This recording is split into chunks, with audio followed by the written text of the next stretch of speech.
Welcome to my latest case, Last Train to Blue Moon Canyon. To start, choose Junior or Senior Detective. If you're new to adventure games or need some help, click on Tutorial.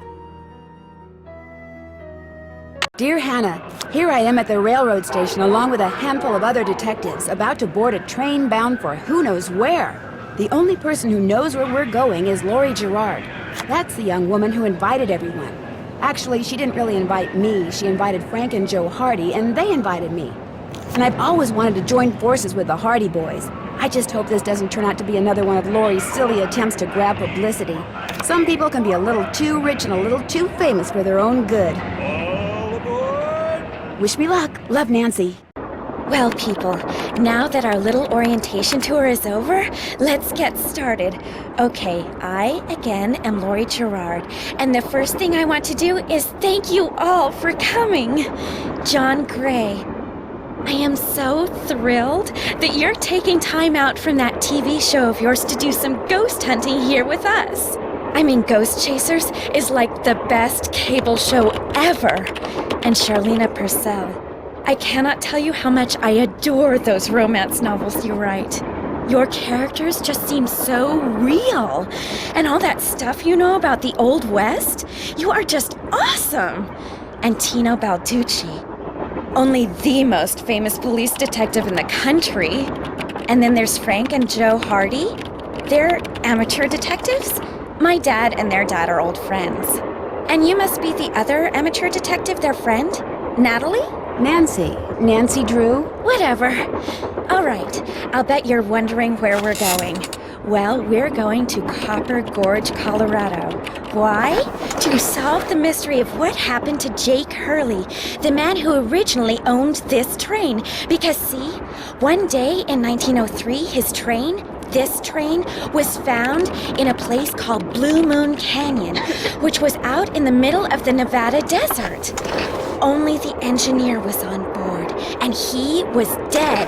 As for Jake Hurley, he had disappeared from the face of the earth. Oh, and two more things. Before he disappeared, Jake was rumored to have found the richest gold mine in the world. And the train he owned, this train, his wife Camille died on it while they were going to the gold fields. It was rumored to be haunted. She's gone. Oh my gosh. What in the world? Hey, what's going on? People should never go tampering with things they don't understand. Oh, brother. It's okay. Everybody just stay calm. No need to panic. I'll get to the bottom of this. Well, Nancy, you're up on all that social etiquette stuff. What are you supposed to do when your hostess vanishes into thin air? If I don't seem concerned, it's because I'm not. Lori Gerard is a young woman whose only goal in life is to be famous. She craves attention and habitually uses her father's considerable wealth to get it.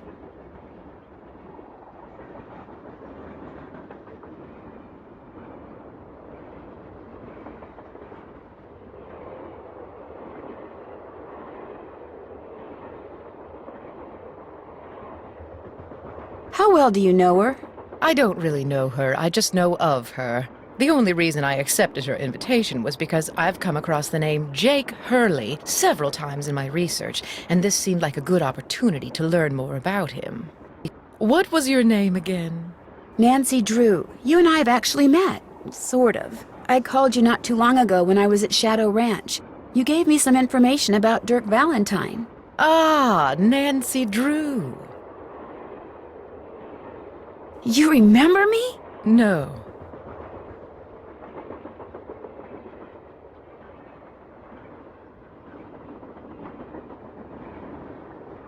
What else do you know about Jake Hurley? Psst, Nancy!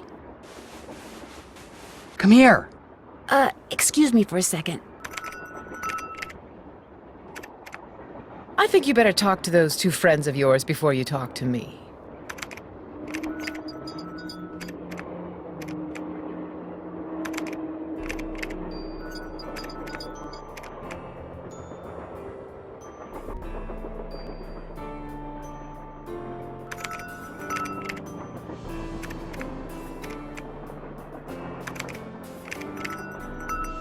Is this Jake and his wife?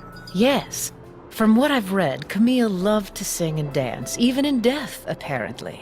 Jake reportedly told people that after she died, he would sometimes see strange glowing lights outside the windows at night, bobbing gracefully alongside the train as if dancing with it.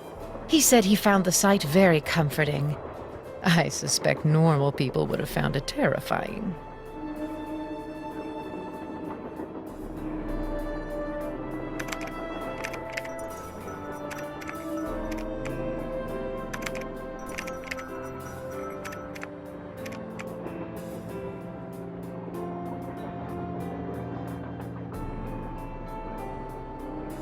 It looks like there's something behind this painting, but I can't seem to move it.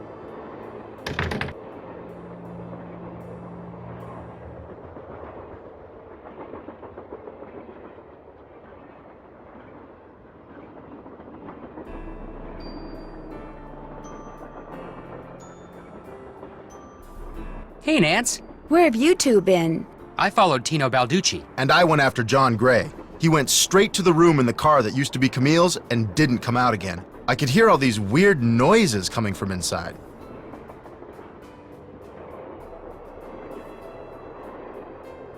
Any idea what he was doing? I was just about to go in, but the next thing I know, Joe's got my arm in a vice grip and is dragging me back here, babbling about how Balducci's our guy. He found something on the floor right where Laurie was standing when the train went dark. I saw him pick it up and put it in his pocket. Then he left. Did you see what it was? When I tried to talk to him, he just kind of brushed me aside and said something snotty like, "I'm on the job here, Junior, so just go back to the playground and stay out of the way." In case you two hadn't noticed, we're not getting a lot of respect around here. Can't we at least tell Balducci that we do stuff for ATAC? You know the rules. ATAC? American Teens Against Crime. We do a lot of undercover work for them. Wonder Cop's probably never even been undercover. Joe, let it go. What'd Charlena have to say? She thinks Laurie is faking this whole disappearance thing. She's not the only one. How can you say that? You heard Laurie scream. Anybody can scream, Joe. Especially girls whose fathers have given them acting lessons along with everything else they've ever wanted. What about you, Nancy? What do you think?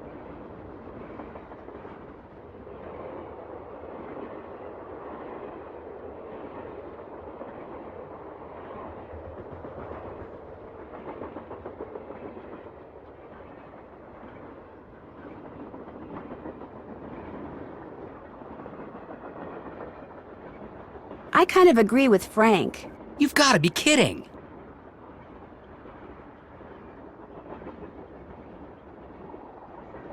Do you think maybe one of Laurie's other guests is in on her disappearance? It's certainly possible. From the way she talked, it didn't sound like she knew any of them. Maybe that's what she wanted us to think. Or maybe that's what one of them wanted her to think. Well, whether Laurie disappeared by force or by choice, what we've got to do now is find her. Absolutely. Has anyone talked to the engineer? Not that I know of. Then I'm going to head up front and tell him what's happened. Maybe he knows something we don't.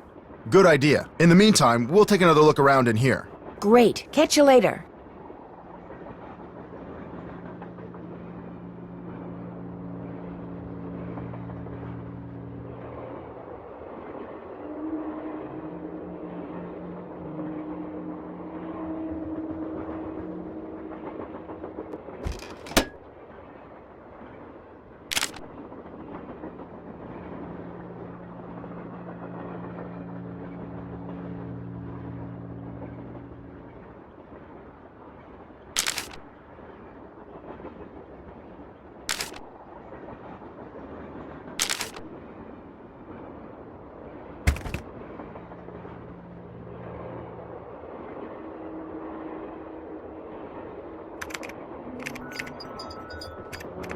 Yes?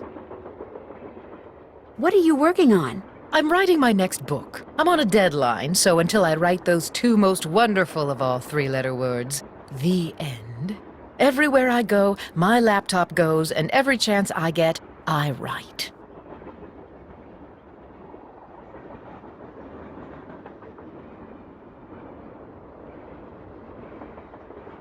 What else do you know about Jake Hurley? You know, the man who originally owned this train? Wealthy, imaginative, adventurous, stubborn, egocentric, and most importantly, He was smitten at the age of 35 by a young French woman named Camille Voulet, who died about a year after they were married.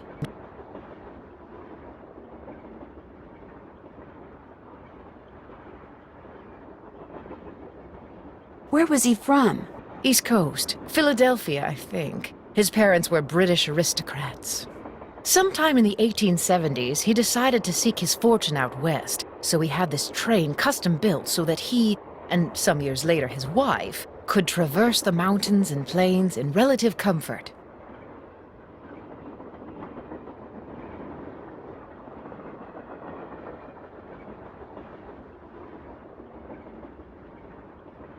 Where did he meet Camille? I don't know that. The circumstances surrounding her passing are a bit of a mystery, too.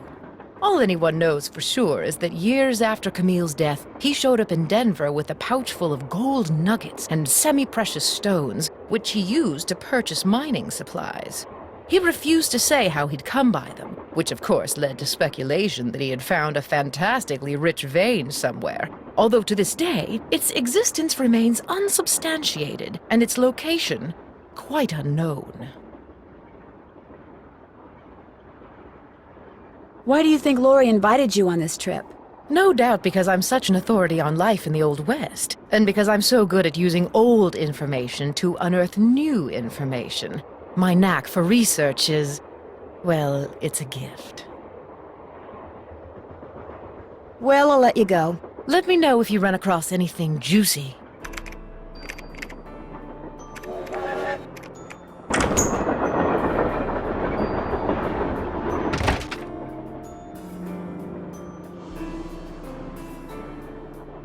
Pretty. Looks like some kind of gemstone.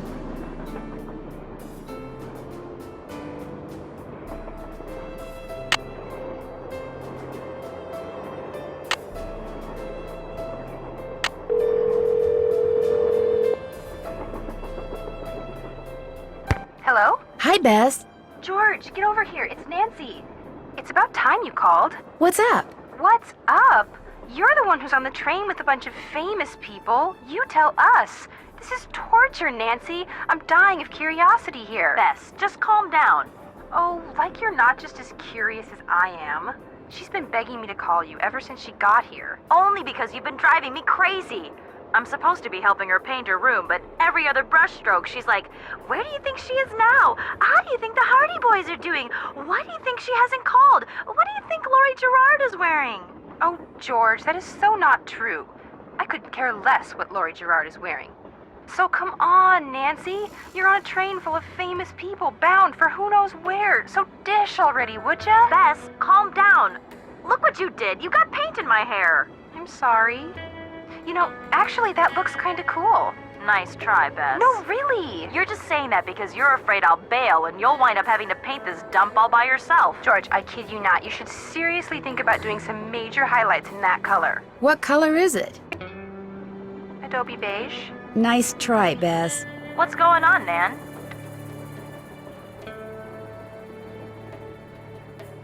Our hostess has disappeared. What do you mean, disappeared? I mean, the train went into a tunnel, everything went dark, and when the train came out of the tunnel, no Lori.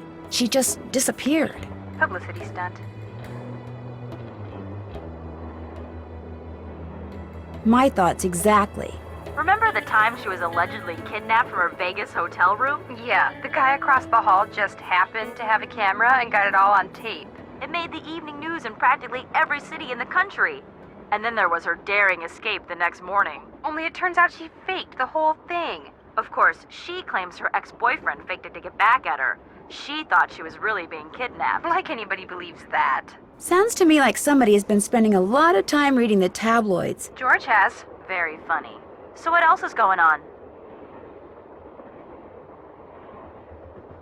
Before she disappeared, Lori told us that the purpose of this train trip is to find out what happened to Jake Hurley, the train's original owner. Was he murdered or something? No one knows. He was married to a woman named Camille, but she died, and he eventually vanished while mining for gold. His train was found abandoned in Blue Moon Canyon, Nevada, with no one on board but his dead engineer. Whoa, spooky. Have any theories?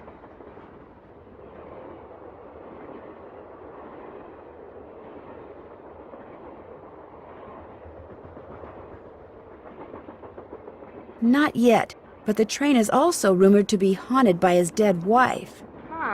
So first Hurley's wife dies, then Hurley vanishes, then the engineer dies, then Lori vanishes. A pattern, maybe? Bess, do us all a favor and leave the detective work to Nancy, okay? Has either of you been to Copper Gorge, Colorado? Never heard of the place. Why? Well, that's where the train I'm on is headed. Apparently Jake Hurley buried his wife Camille there after she died on the train. She died on the train? Ew, creepy.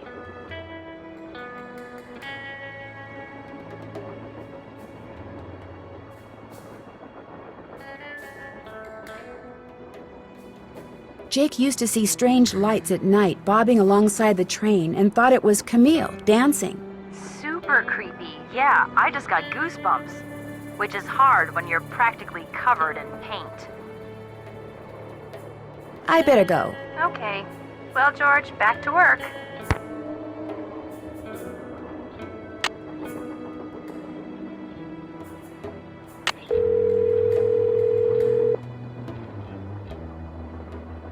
This is the Drew residence. Please leave a message at the beep.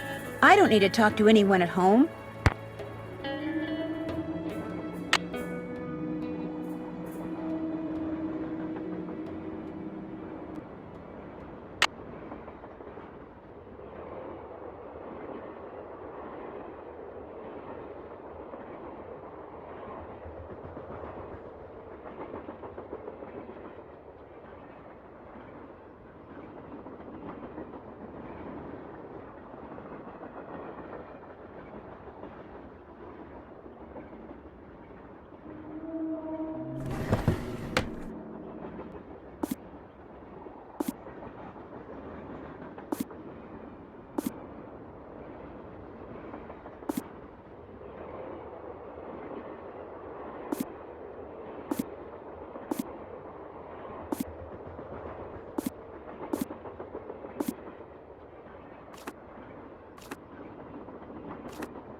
Left pickaxe and lamp with Buell for safekeeping. To open what's closed, lead is the key. Or is it lead is the key?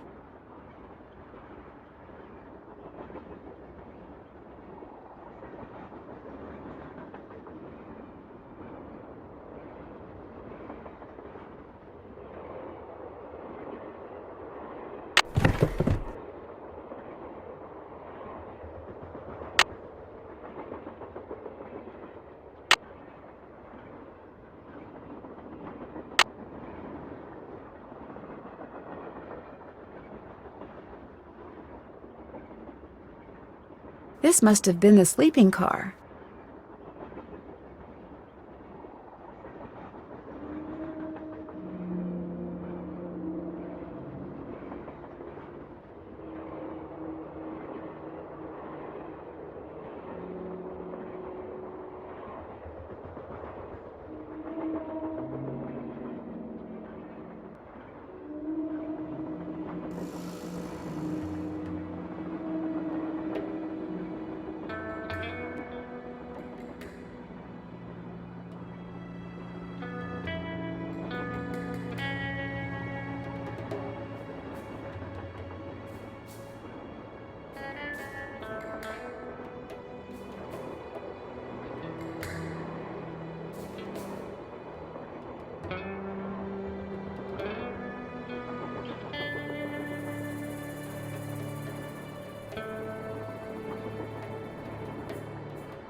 Hey, come on over here.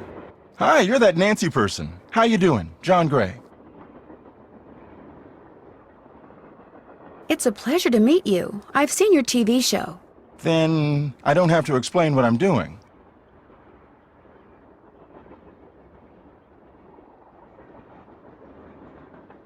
Yeah, you do. Right now I'm taking time-lapse electromagnetic readings and recording background noise. This was Camille's private car. If she had something to do with Lori's disappearance, analyzing these readings may give me a clue as to Lori's whereabouts.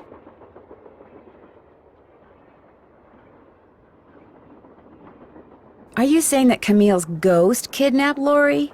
What to most people are ghosts are actually temporary distortions in local electromagnetic fields caused by the presence of residual psychic energy generated by the person or persons who frequented that particular locale.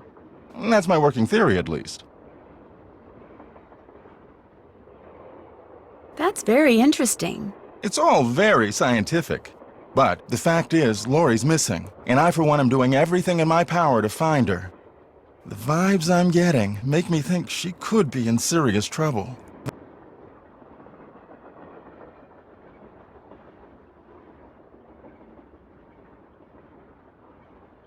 Charlena Purcell thinks Lori is just playing some kind of joke on us.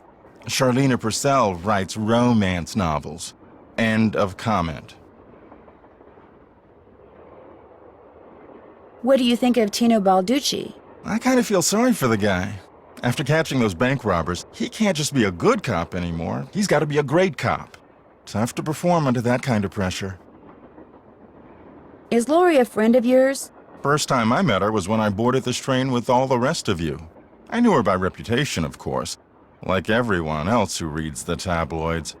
It doesn't appear that anyone aboard this train is her friend.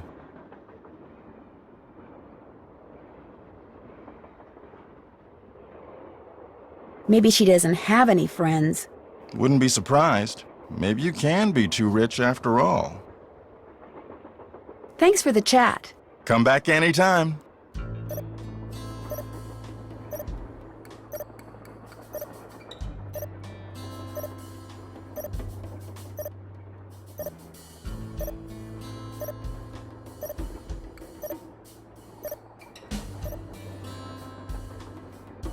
This looks like some sort of game.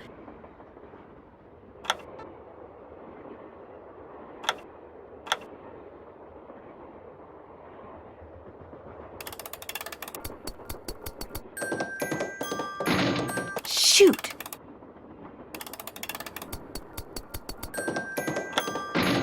Shoot!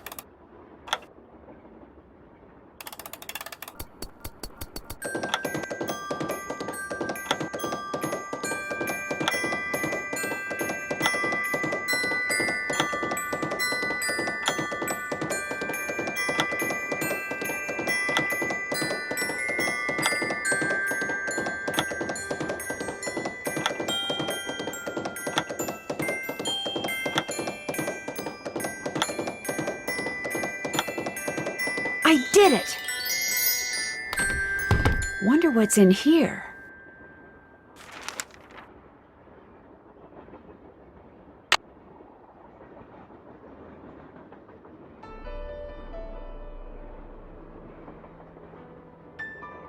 The Little Book of Samplers.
What shall I play? If I had some music, I could play a tune.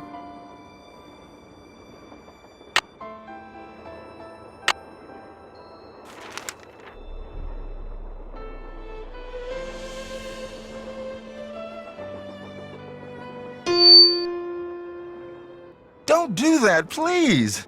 Those microphones I set up over there are very sensitive. You just about took out my eardrums. You can play that thing when I'm done. I'll let you know when that is, all right? Okay. Please don't.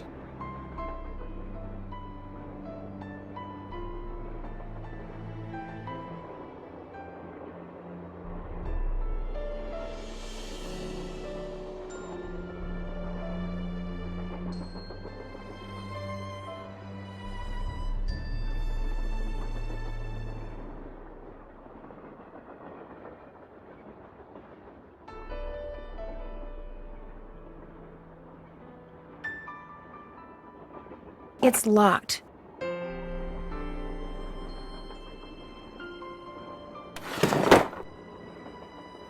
Looks like Camille was teaching herself how to play the piano.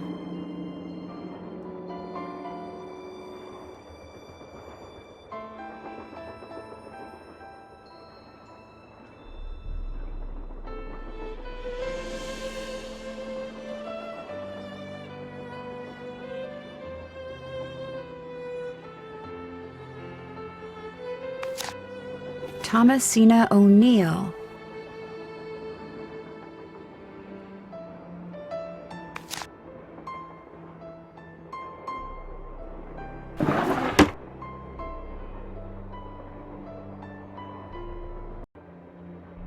Looks like some kind of sewing sampler. I wonder if there's a relationship between those symbols and those numbers.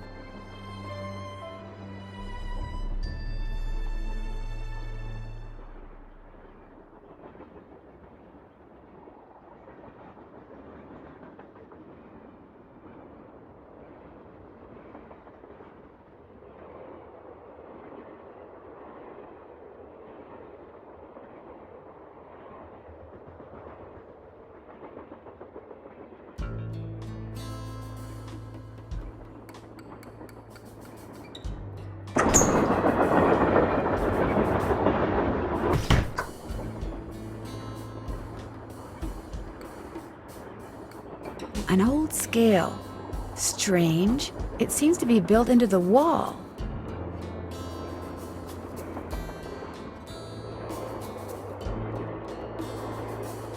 Those symbols look like the ones I saw in that sampler.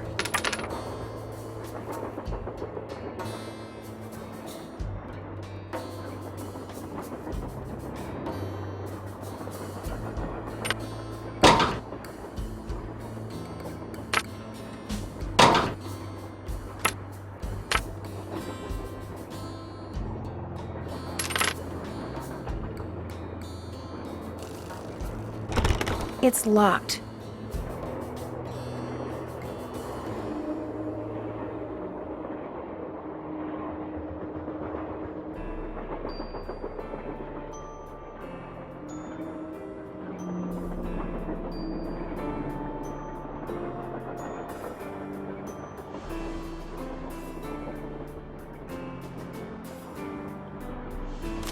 Eliza Sandberger.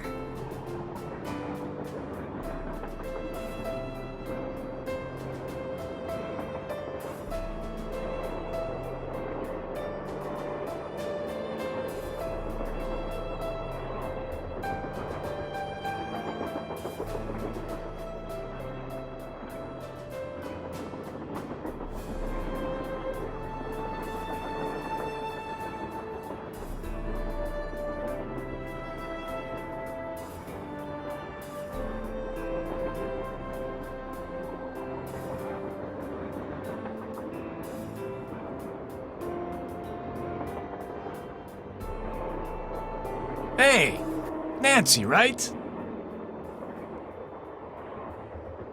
That's right, Nancy Drew. Amateur detective, huh? Ever thought about becoming a real detective? You know, like me?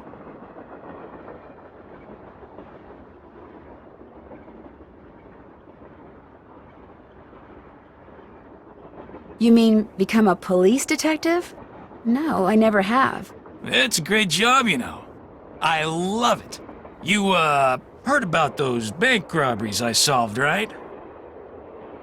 Yes, I sure did. Baffling case. Two-man team at 17 banks in 3 states in 5 days. FBI had no idea who the perps were. But after forcing their vehicle to a stop, confronting them, despite the fact that they were armed and giving chase, I single-handedly made the collar.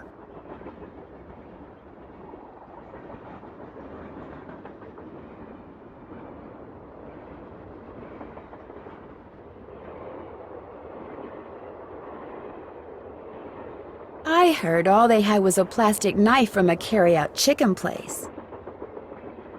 You heard wrong. You see, Nancy, when somebody does something really remarkable in this country, the first thing everybody else does is try to tear them down. Reporters, late-night comedians, even some of my fellow officers, all have been spreading vicious lies about me. Why? Because they've never done anything remarkable in their sorry little lives, and they're jealous. Anyway, you should look around in here. Lots of interesting stuff. This was Jake's private car, you know.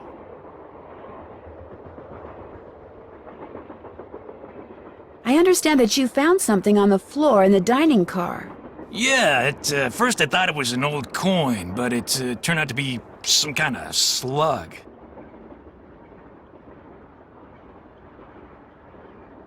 Do you think it had anything to do with Lori's disappearance? Nah. Probably been lying there for 100 years. May have served a purpose back then, but now, worthless.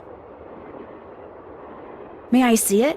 Sure, in fact, here, keep it. Wear it around your neck or something. That way, when people ask you where you got it, you can tell them Tino Balducci gave it to you. The Tino Balducci. Oh, thank you. What else can I do for you? So, what do you think happened to Lori? She could have been kidnapped. She could have been tossed off the train. She could be hiding from us. But I obviously won't know which until I've gathered all the facts. So, you're gathering facts? Of course, it may not look it because that's my style. I'm a low-key kind of guy. But hey, don't worry.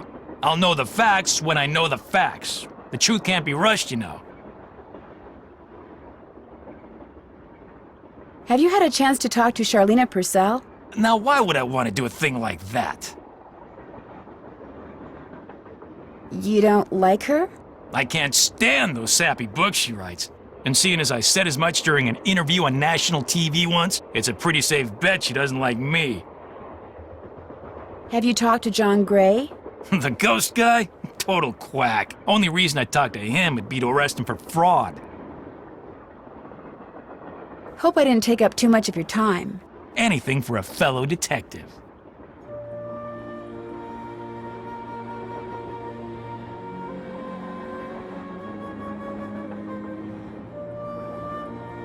Wonder what Jake used this for.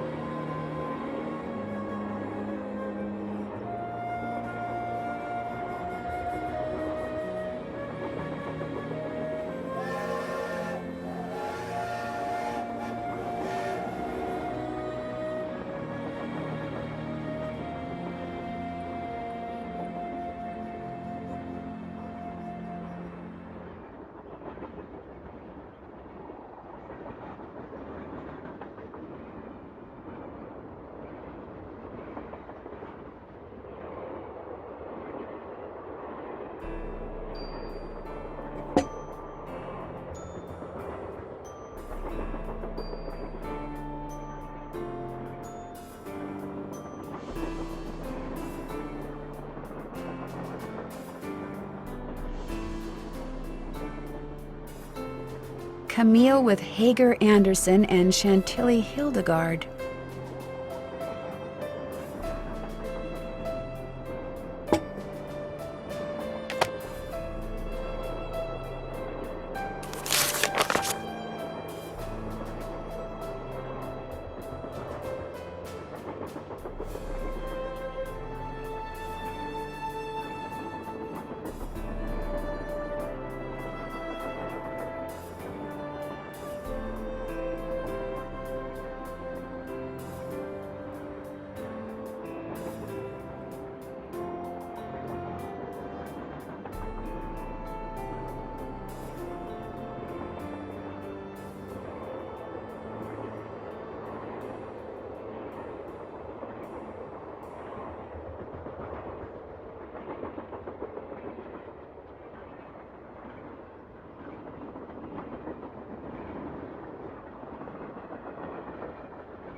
Looks like an old-fashioned cigar box.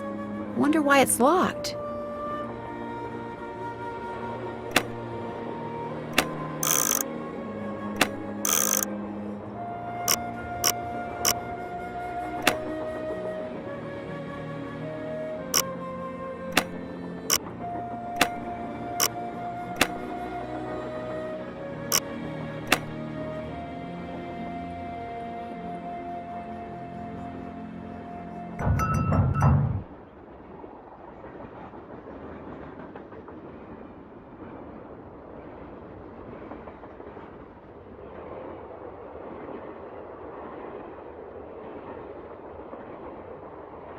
What's going on?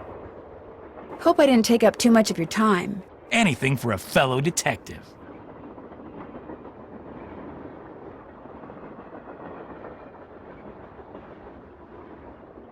J.H.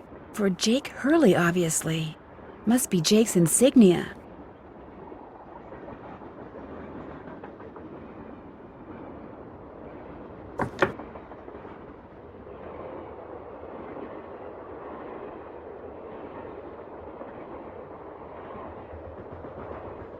Another gemstone.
There, all done.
I need 4 numbers to unlock this, and there's, what, 10,000 possible combinations? Guessing could take me a while.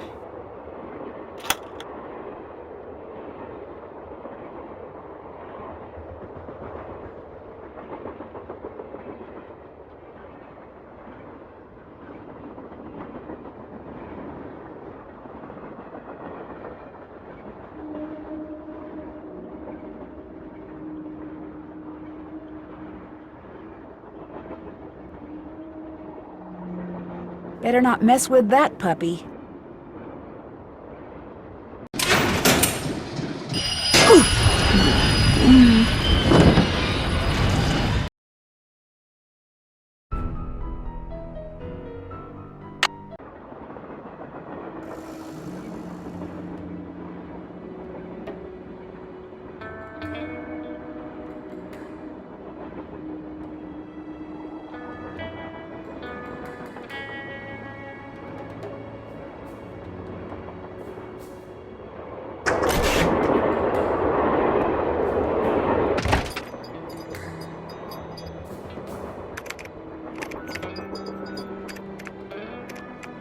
More questions? The others on the train, John Gray and that police detective, do you know them very well? I don't know them at all. Needless to say, I don't watch television, so I've never even seen Mr. Gray before. Although I do know that his profession, if you can call it that, is rife with crackpots. As for Mr. Balducci, from what I've read, his success in solving those robberies was less a matter of talent and more a matter of being in the right place at precisely the right time.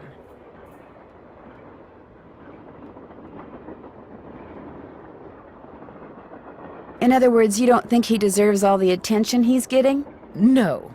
You and those 2 Boy Scouts you're with would make better detectives. Is that all, dear? I should get going. All right, then.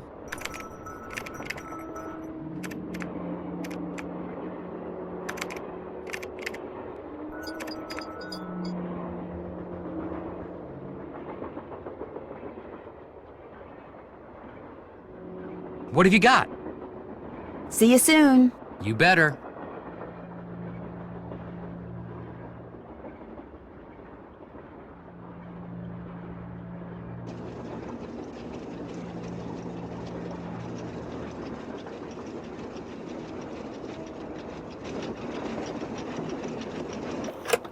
Engineer, what do you want? Hello, I'm one of the passengers, and I just thought you should know that Laurie Gerard has disappeared. So?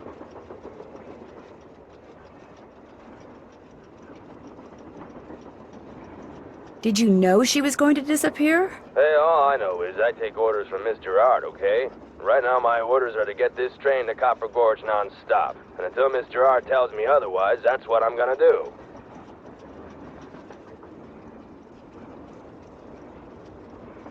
But Laurie may not even be on the train anymore. Look, Miss Gerard may not be a rocket scientist or anything, but even she knows better than to jump off a moving train. But... Now, if you'll excuse me, I got me a train to run.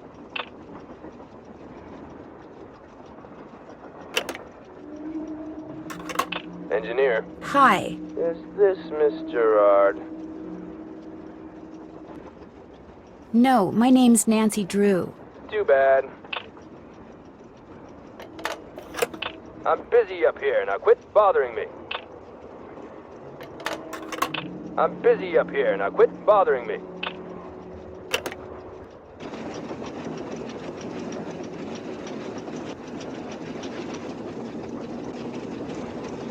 A square and a duck. Now, where have I seen those before? It looks like this thing opens up, but how?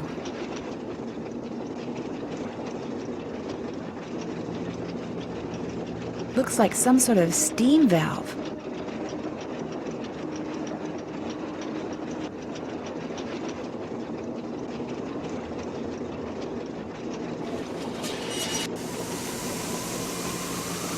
Uh-oh, that doesn't look good.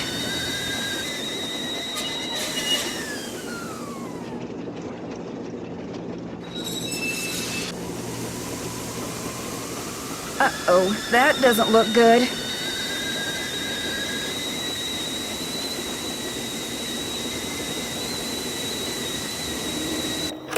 I'm busy up here. Now quit bothering me.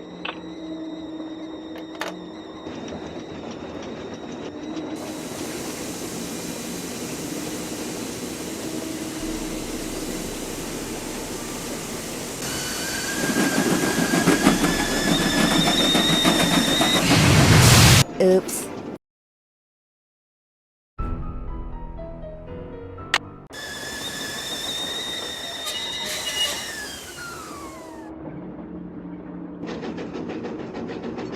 This door goes outside. Opening it now would not be a good idea.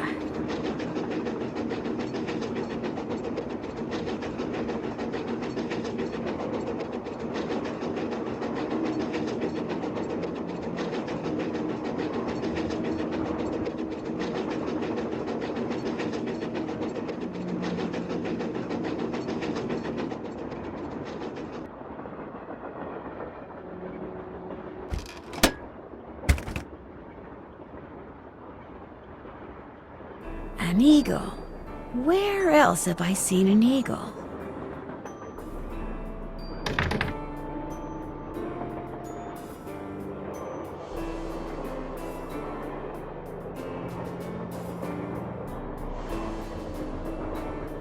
Sadie Crawford.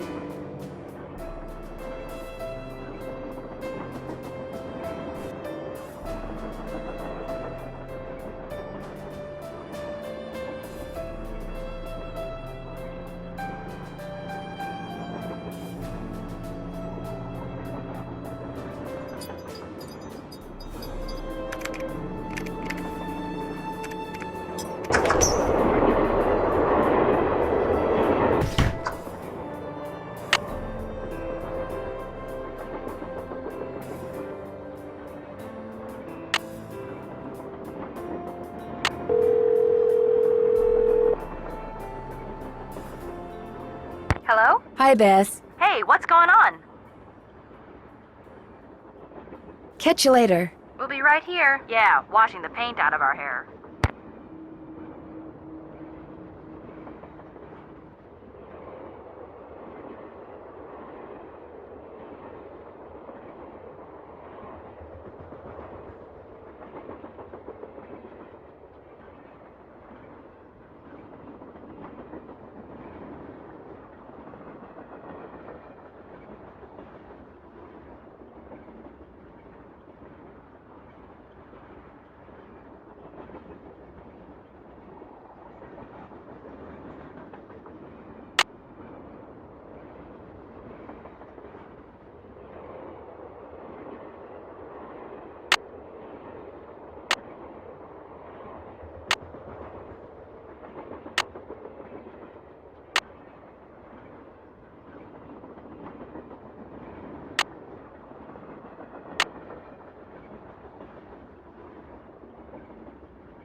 What's up? Well, I'll catch you later. Take care.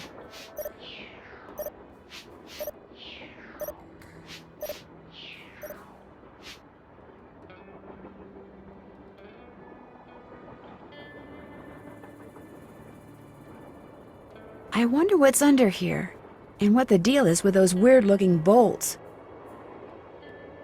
I need something that will turn the bolts.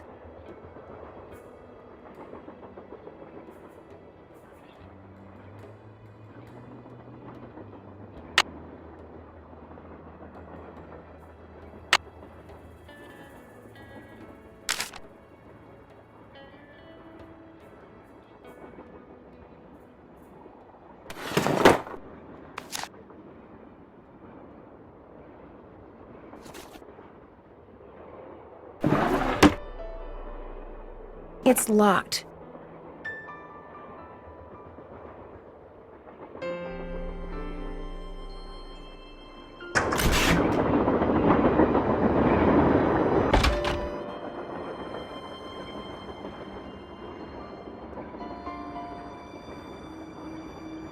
What's going on? You've been a big help. Helping people's what I'm all about.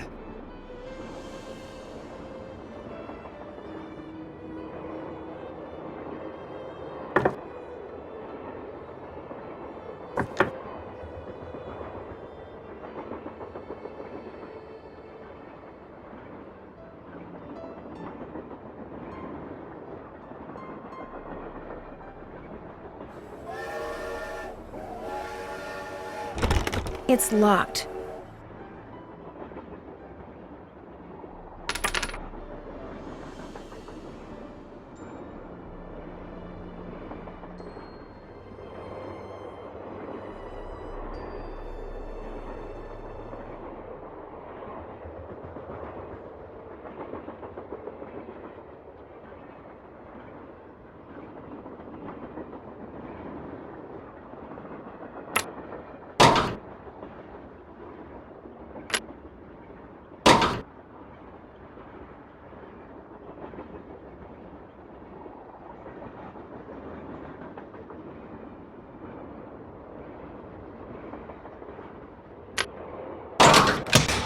That square and that duck look very familiar.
Looks like to make this thing, whatever it is, I'm going to need a spyglass, a pickaxe, and a lamp. Citrine, amethyst, zircon, those are all gemstones, I think.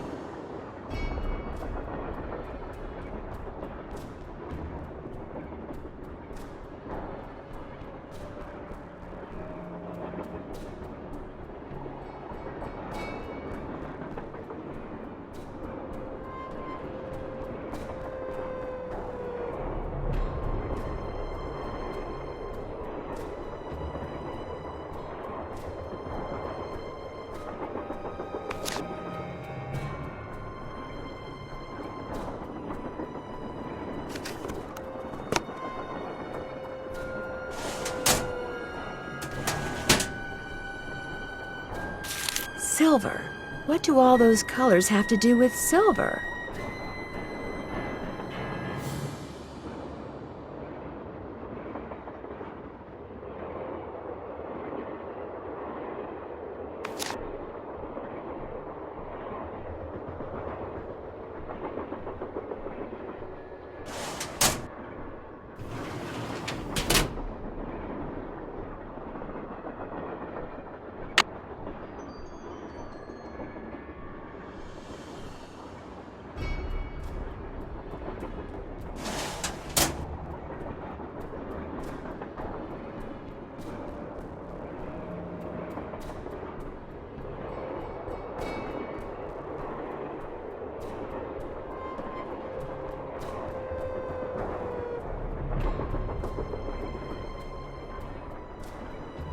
Jake said a pickaxe goes here.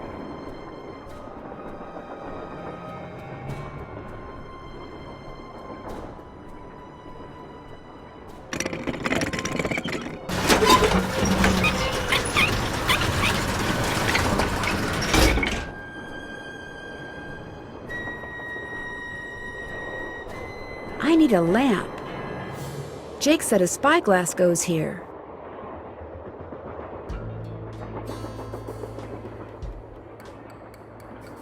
Wonder what's supposed to go here.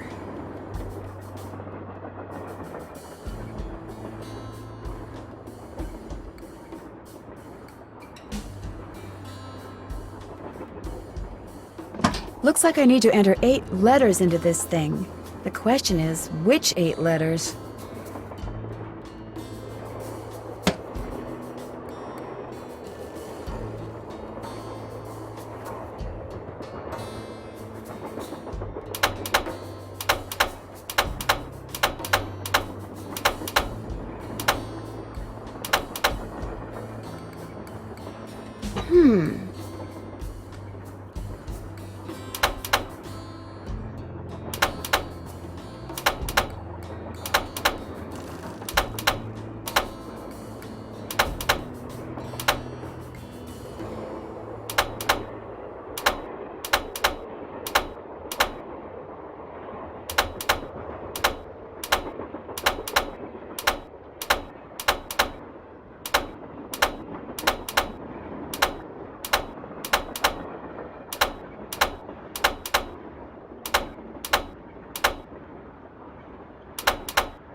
Lori?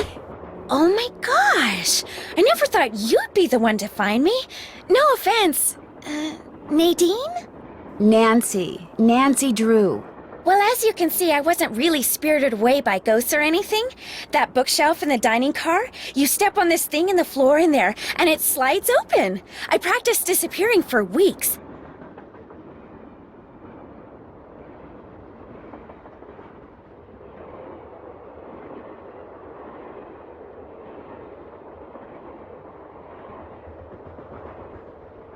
So it was just all for show? Well, not entirely. See, here's the deal. My dad wound up with this train when he bought out Noram Shipping. They'd been storing it in this old warehouse outside St. Louis for so long that everybody had just forgotten about it. Anyway, after mass begging on my part, Dad had the train restored to working condition and got me an engineer and track permits and all that other stuff until finally, here we are, on our way to find out what happened to Jake Hurley.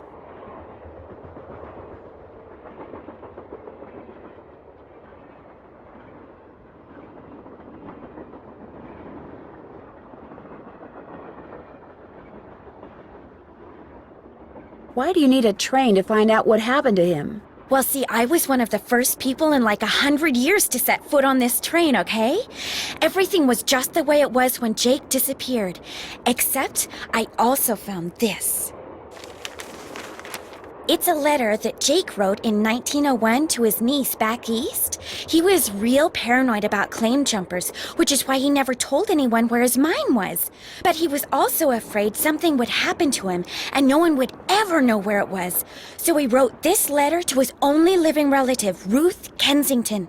Here, take it. You want me to have it? Why? Because you found me. See, in that letter, Jake tells Ruth that everything she needs to figure out where his mine is on this train. He also warns her that his wife's spirit is on the train too, which kind of creeps me out. But the thing is, to find Jake's lost mine, we need the train. How do you know this Ruth person didn't find the mine decades ago? Mostly because I found that letter in the wastebasket. It was like she'd gotten so ticked off, trying to follow her nutty uncle's clues, that she finally said to heck with the whole thing.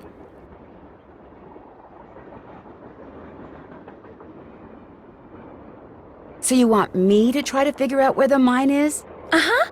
As for the other people on board, if you want to show them that letter, go ahead. It's totally up to you. We're going to Copper Gorge because that's where Jake buried Camille, so I figured his mine might be somewhere around there too. But if you think we need to go somewhere else, you just let me know and I'll have the engineer take us there.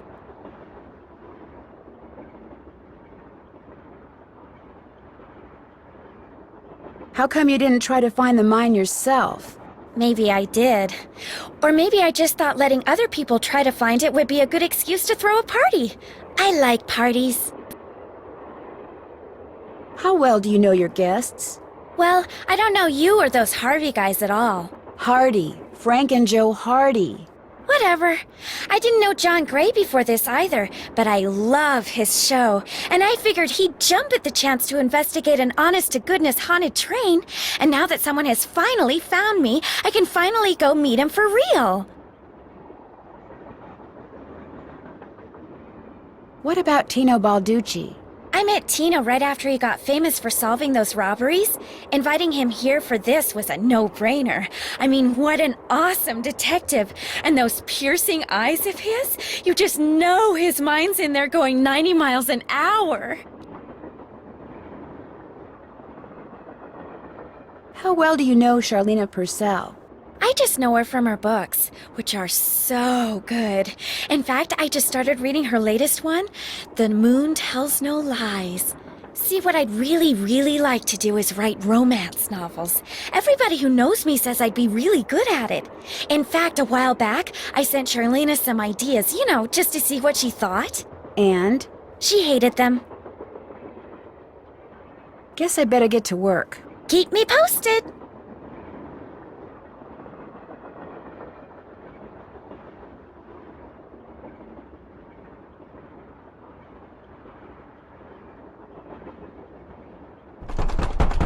Locked, naturally. Wonder how you open it.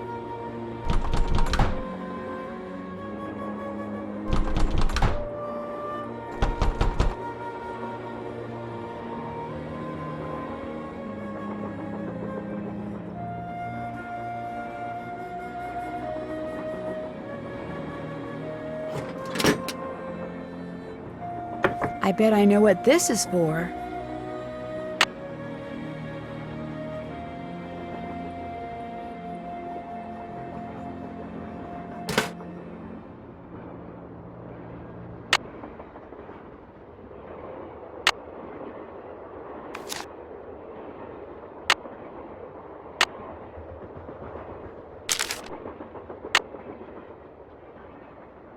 The 3rd of November, 1901, from somewhere in Colorado.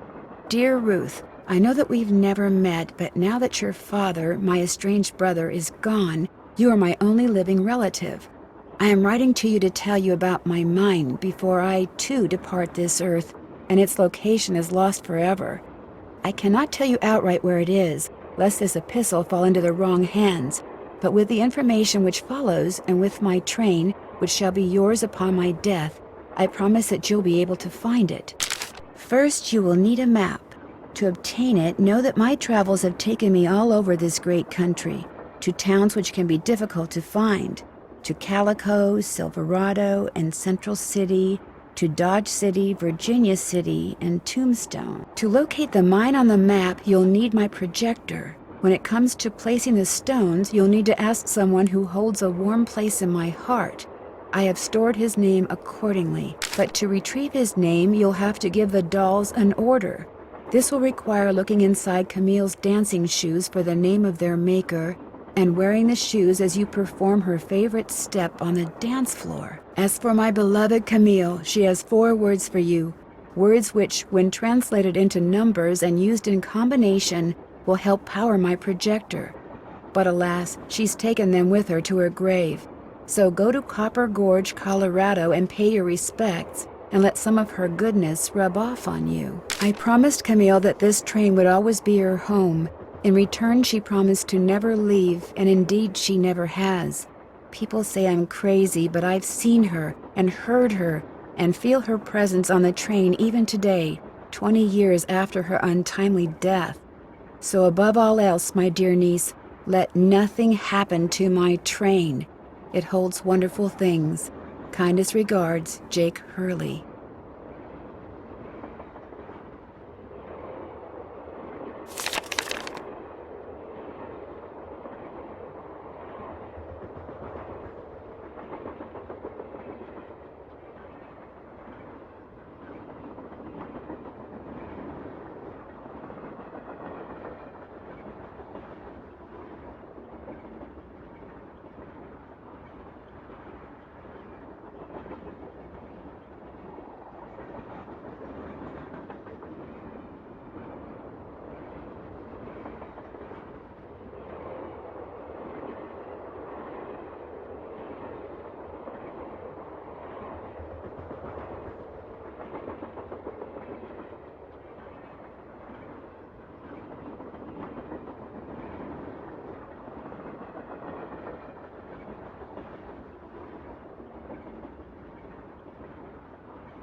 Looks like a dance floor, maybe? Okay, got my dancing shoes on. Now what?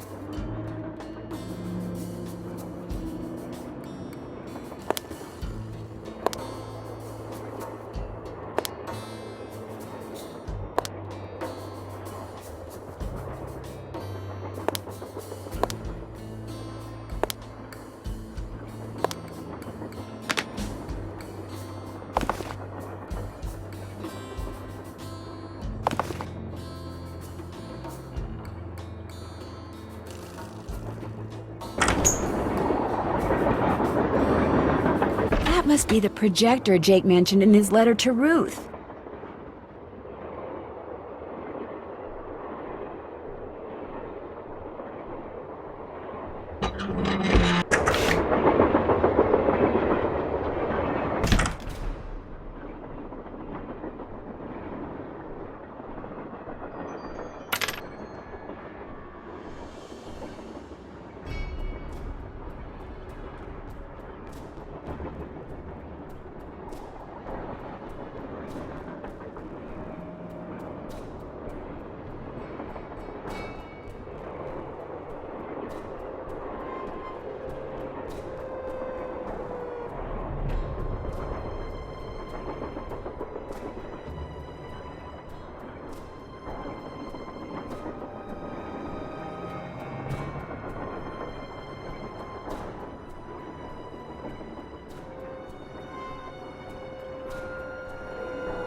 tool I saw in the caboose. I bet that's what you use to unscrew these bolts.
More pipes to connect.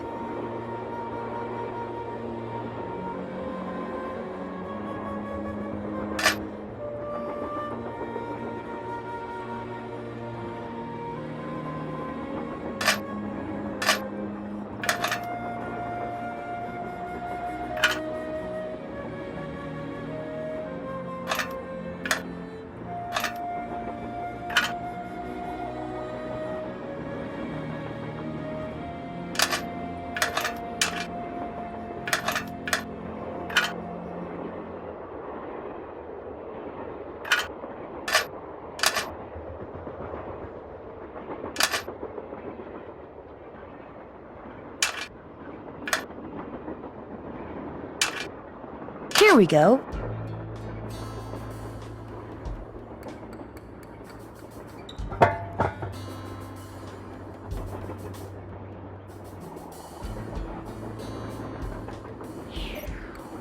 What's up? I found Lori safe and sound in the caboose, so I guess those vibes you got about her being in serious trouble were wrong. Strange. My vibes are never wrong. What's even stranger is I'm still getting them. So maybe they're not about Lori. Maybe they're about you. Me? I'm not in any trouble. Trust me, either you or Lori is, or soon will be, in big trouble. No offense, but I don't believe you. Don't say I didn't warn you. Thanks for the chat. Goodbye.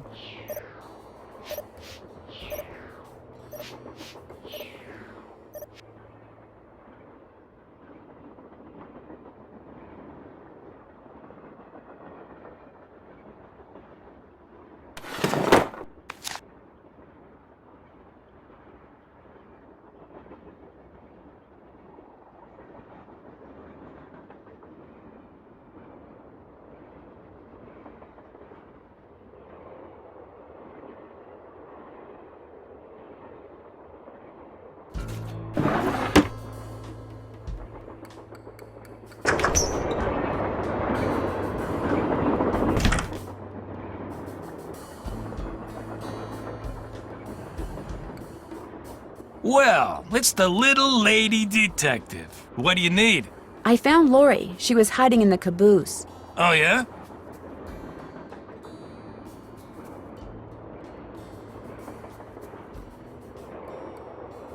She disappeared because she wanted to see who'd find her first, which is why she left that clue behind. That slug? I mean, I knew that slug was a clue. That's why I gave it to you. I mean, I could have found Lori no sweat, but I thought, hey, why not give somebody else a shot? And you came through. Nice job. Thank you. But look, from now on, if you come across anything that may have something to do with Jake Hurley in his mind, let me know, okay? Just so I can, give you advice, help you sort things out. After all, the opportunity to work side by side with a world-famous police detective doesn't come along every day, you know.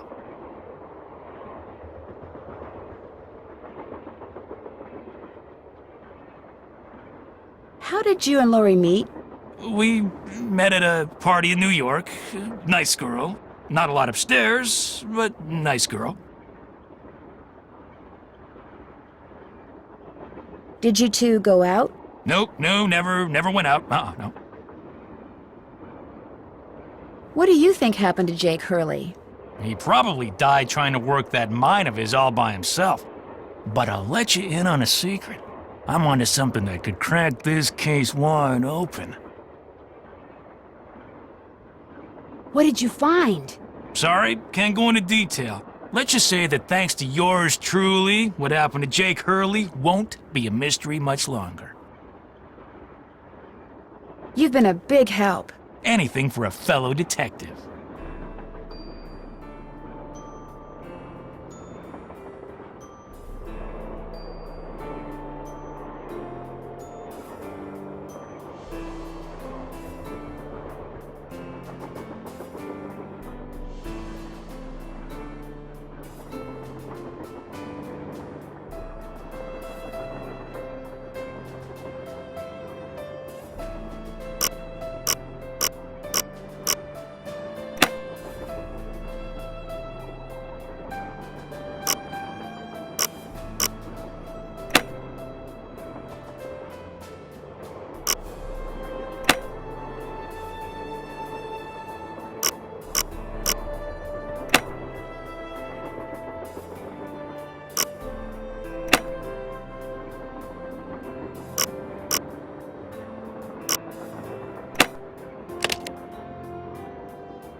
Looks like a pattern for some kind of dance step. Maybe I'd better keep this.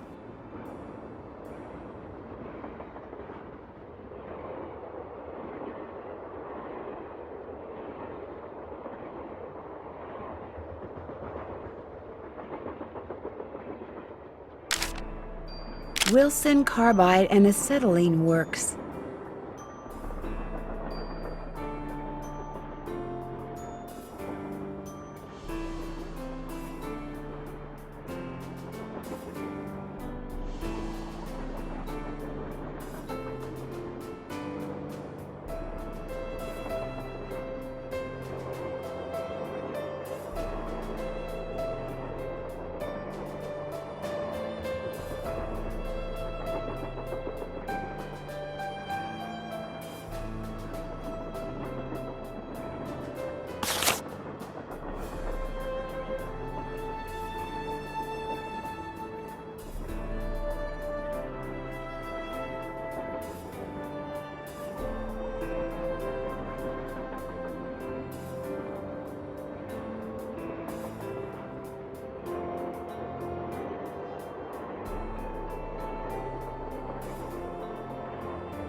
Always your friend, Thomas Wilson.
What is that?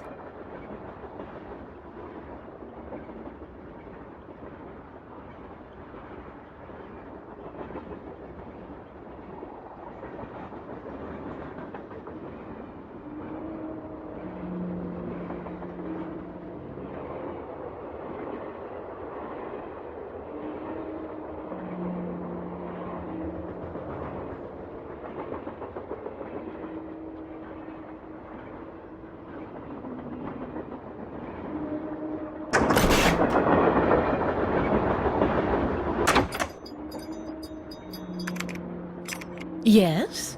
I found Lori. She's in the caboose. You were right. She disappeared because she wanted to see which of us would find her first. And you won. Congratulations.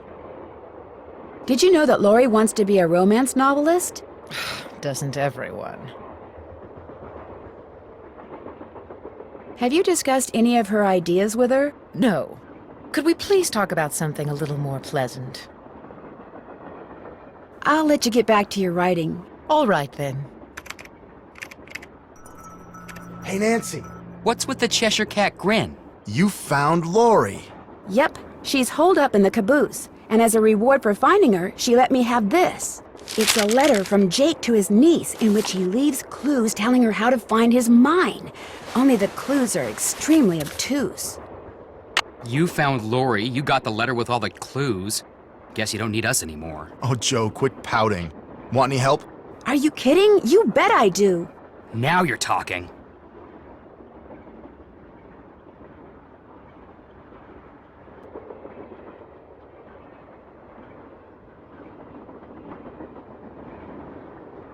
Balducci wants me to share everything I find out about Jake Hurley with him.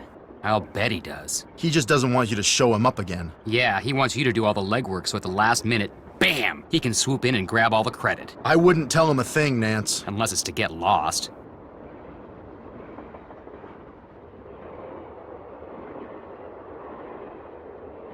It stands to reason that the only person other than Jake who had to have known the location of Jake's mine was the engineer on Jake's train. Very true. Not necessarily. Jake might not have told him the exact location. Maybe he just had him drop him off somewhere nearby. Well, still, we'd be way ahead of the game if we knew where that drop-off point was.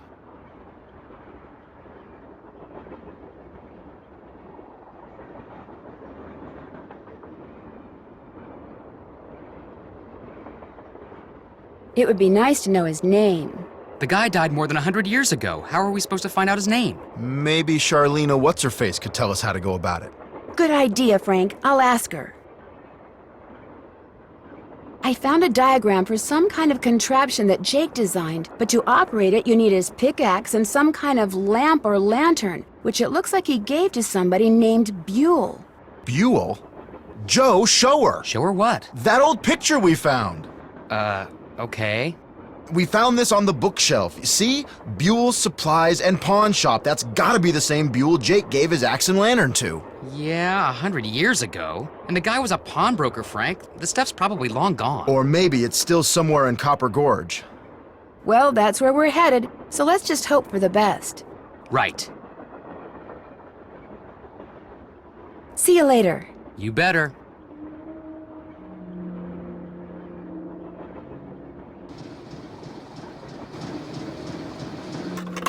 Engineer, this better be Miss Gerard. Well, actually... Forget it.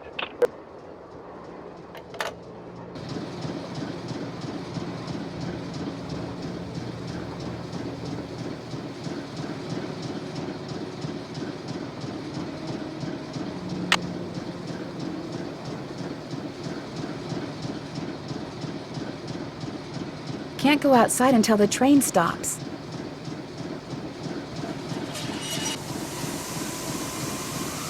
Uh-oh, that doesn't look good.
More questions?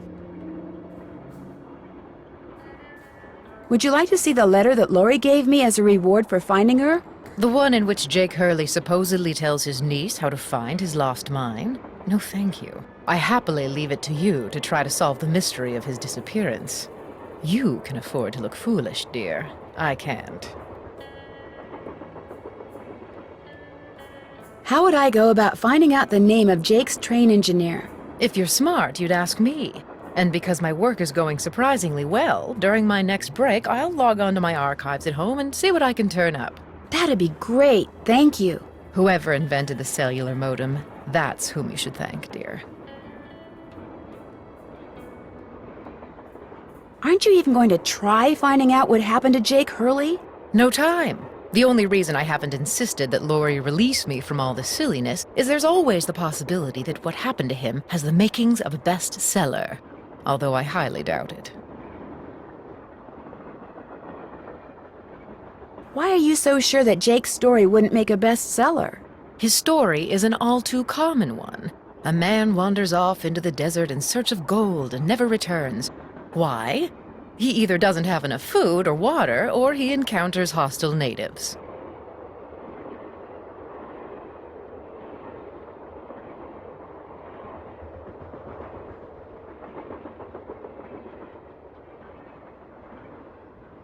What about his wife, Camille, dying on the train like that? That does make the story a little more interesting.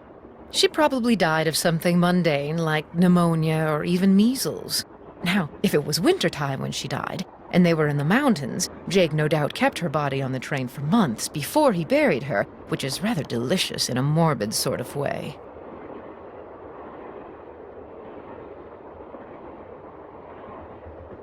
How do you think Jake's engineer wound up dead on the train in the middle of nowhere? My guess is the engineer got tired of waiting for Jake to return, took off in the train to get help, and died of a heart attack along the way. After which, the train rolled to a stop in Blue Moon Canyon. Anyone experienced enough to single-handedly run a steam engine would have been quite a bit older than Jake. I'll let you get back to your writing. All right, then.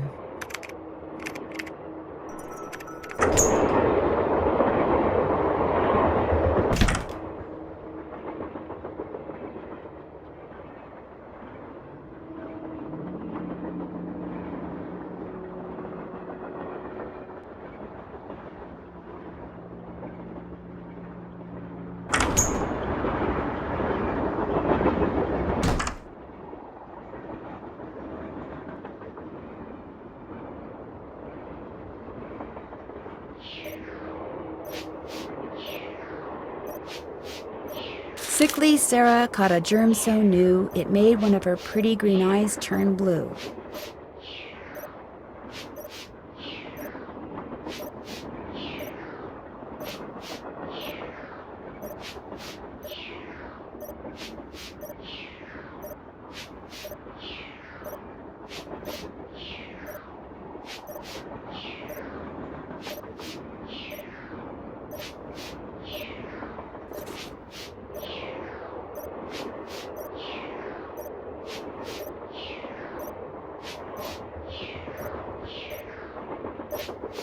Sup?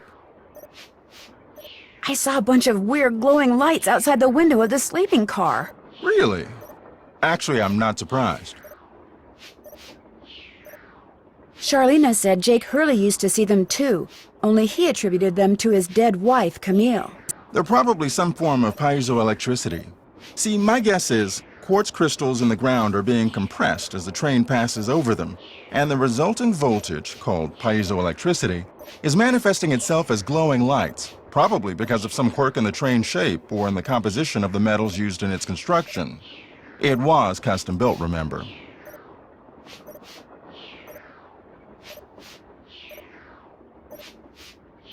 So it's a natural phenomenon, not a ghostly one?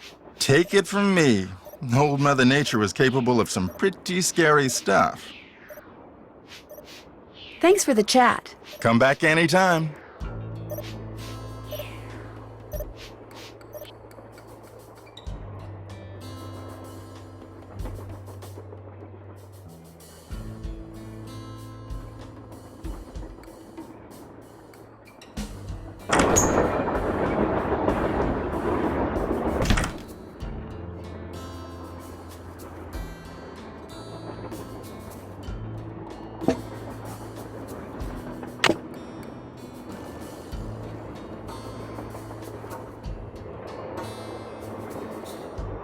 Glad you dropped in. Lori told me she'd given you a letter from Jake Hurley that says how to find his mine.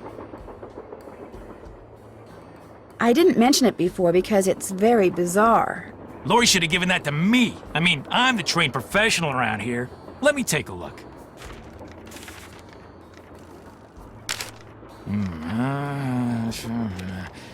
I've seen enough. 2 words. Useless. Those are just the rantings of a guy who spent way too much of his life swirling mud around in Pandora in the hot sun. 5-star nut job.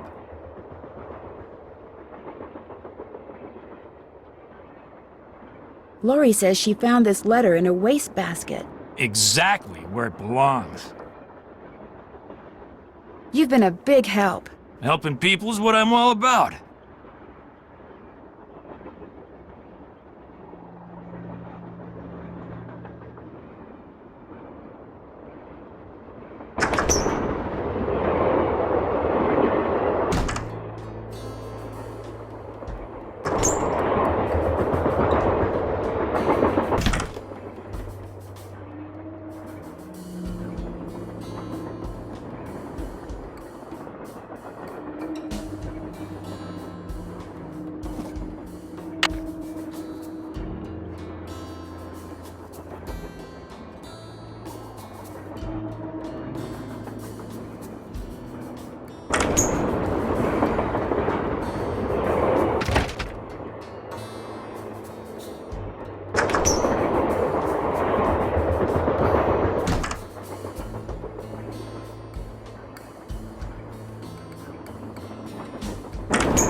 Whoa! Somebody must have thrown the emergency brake. The question is, did somebody throw the brake? Or something? Oh, Joe, now you sound like Lori. Hey, I was the first one on the scene, and I saw no one.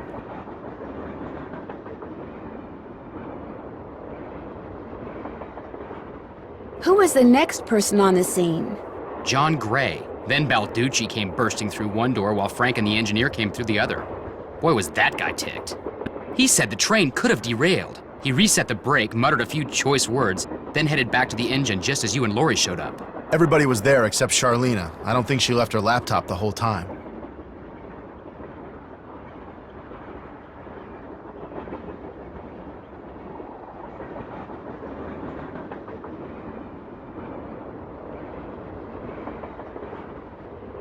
Do you think she could have thrown the brake and snuck back to her laptop without your seeing her?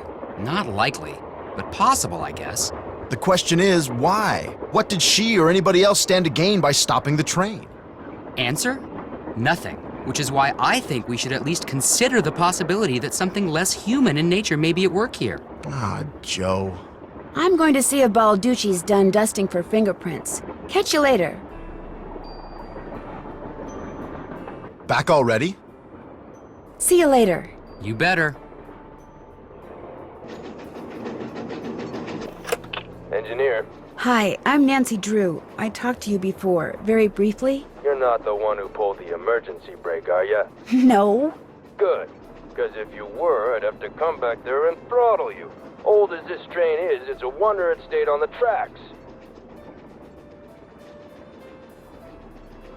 Is there any way that brake could have been activated accidentally? You pull on the handle, the wheels lock. You don't pull on the handle, they don't lock. Did somebody pull on the handle by mistake? I guess it's possible, but if you ask me, anybody that stupid has no business being on a train, or anywhere else for that matter. Now, if you don't mind, I gotta get back to work.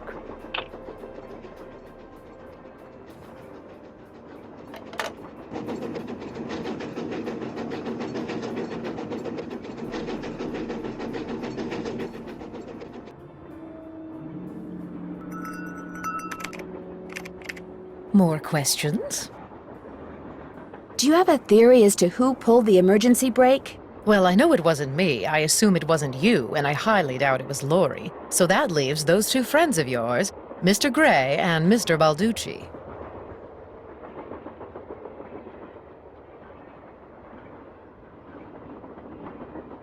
What do you think their motive was? I don't know about your friends, but perhaps those other two simply thought it would be fun.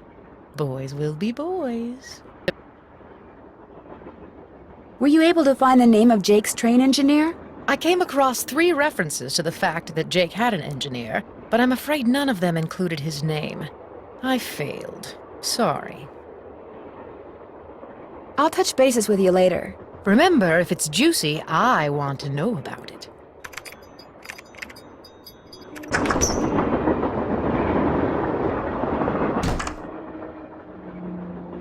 Looks like Tino's through dusting for fingerprints.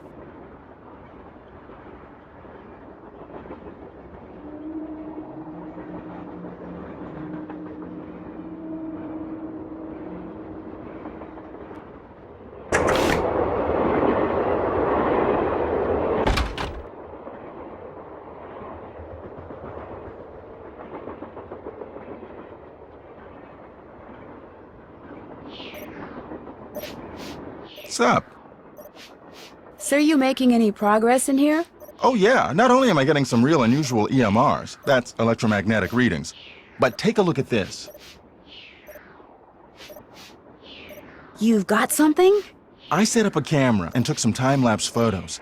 Sometimes I was in the room, sometimes I wasn't, but somewhere along the line, I managed to get a shot of Camille. Where? You don't mean that little blob, do you? Yep, that's Camille. Okay. You're skeptical. That's cool. Just remember, the key word when it comes to ghostly phenomena is energy. That blob is the result of Camille's residual life force, spirit if you will, reacting with the chemicals in the photographic paper. Couldn't it just be a flaw in the photographic paper? Okay, it could be that too, but it's not. Trust me. I won't keep you any longer. Come back anytime.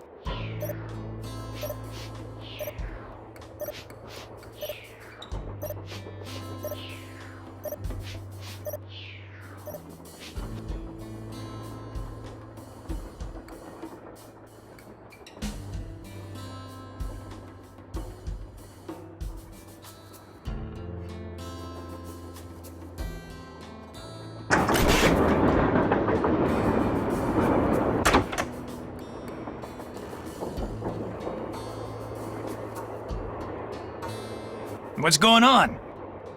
Did you find any fingerprints on the emergency brake handle? None that were any help, thanks to Casey Jones up there. I told the old geezer not to touch anything, but he went and got his big, fat, oily paw prints all over the place. If we didn't need him to drive the train, I'd charge him with obstruction of justice.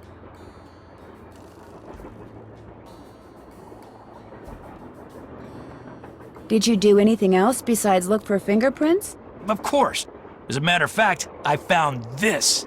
Probably fell out of the perp's pocket while he was yanking on the handle. Looks like some kind of thermometer. Yeah, like the kind a certain ghost hunter uses on that bogus show of his. You think John Gray threw the brake?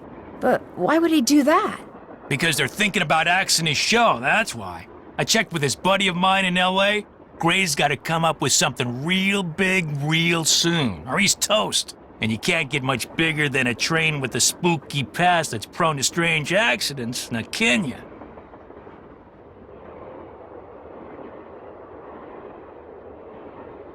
Have you confronted John with your suspicions? All in due time.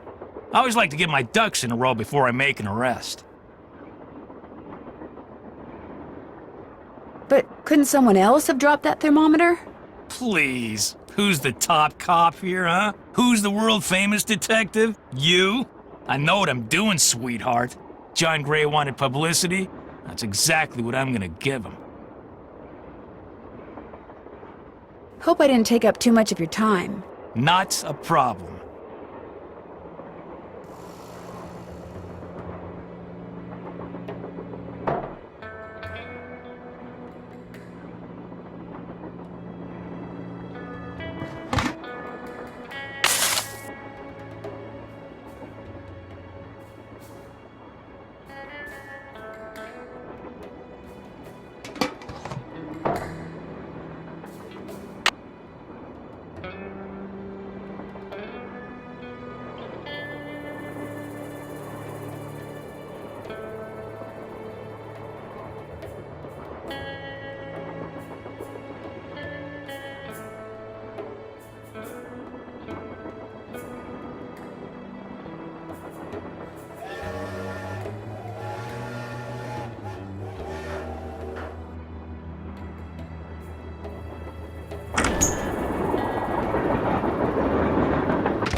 Yes?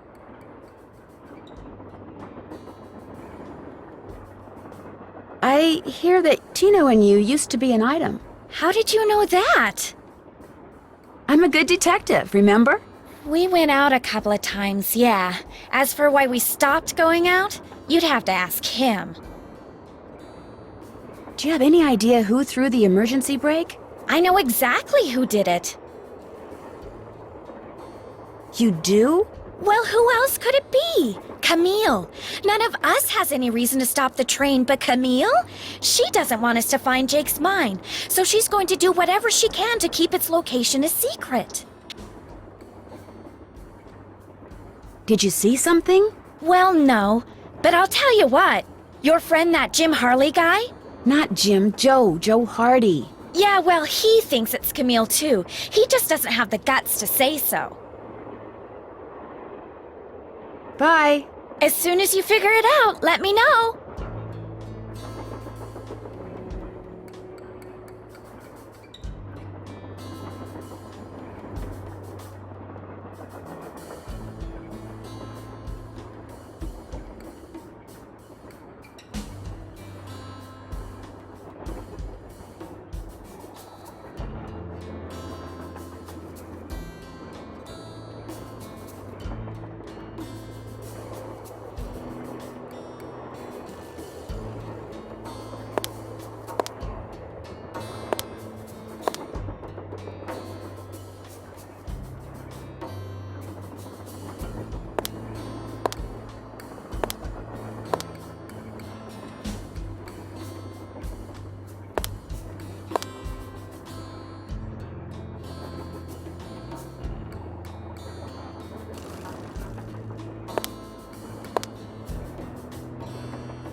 Guess Camille liked to collect dolls.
Hello? Hi, Bess. Hey, what's going on? Lori gave me a letter that Jake Hurley wrote to his niece, telling her how to find his gold mine. If Lori knows where the mine is, why doesn't she just make a beeline for it? Because apparently Jake was too paranoid to tell his niece outright where it was. So he filled the letter with all these weird, obscure clues. I don't think Lori could make heads or tails of them. I know I barely can. Sounds like when he lost his wife, Jake may have lost a few marbles as well. I discovered this cabinet full of old dolls in the caboose. Old dolls make my skin crawl. Whose were they? They belonged to Jake's wife, Camille. Jake mentioned them in his letter to his niece. They could have been Jake's, you know. I mean, they never had a child of their own, right? So maybe after Camille died, he went a little bonkers. Oh, Bess. Hey, I'm just trying to think outside the box here, okay? Something it wouldn't hurt you to do from time to time, little Miss No Imagination. You know, maybe I'll just put this paintbrush down, walk out that door, and let you do this all by yourself. No! You've got to keep painting. If I don't get this done by tomorrow, I'll be grounded for a month. I was just kidding about your imagination. It's wonderful. You're wonderful. Very, very wonderful. That's more like it.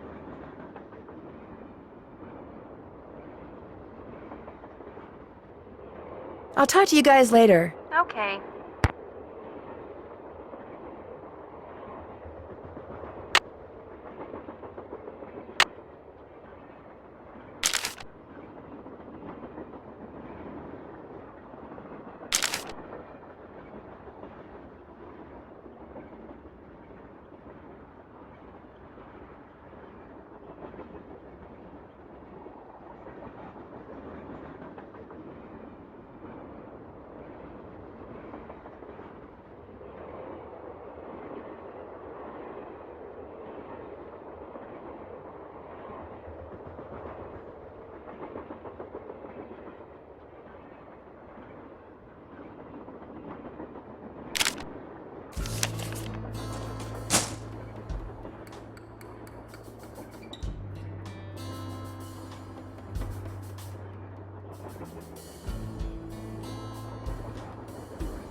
What's going on?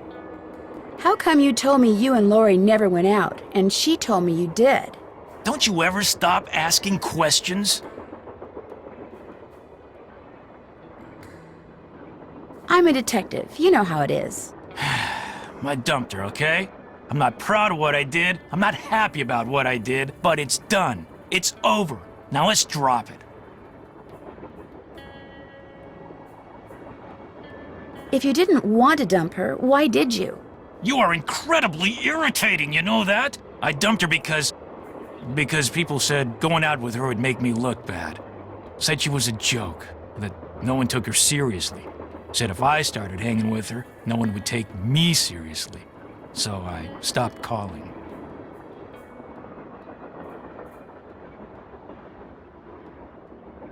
Did you ever tell Lori any of this? No. Now take a powder. I don't feel like talking anymore.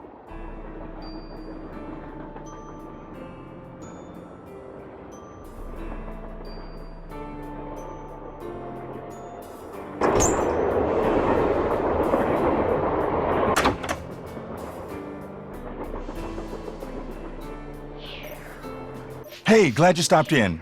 You gotta listen to this. What have you got? I put this digital recorder in the corner where Camille showed up in that picture and turned it on so it would just keep recording. Now when you play it back at normal volume, all you hear is background noise. But when you turn the volume way up and run the signal through a filter or two,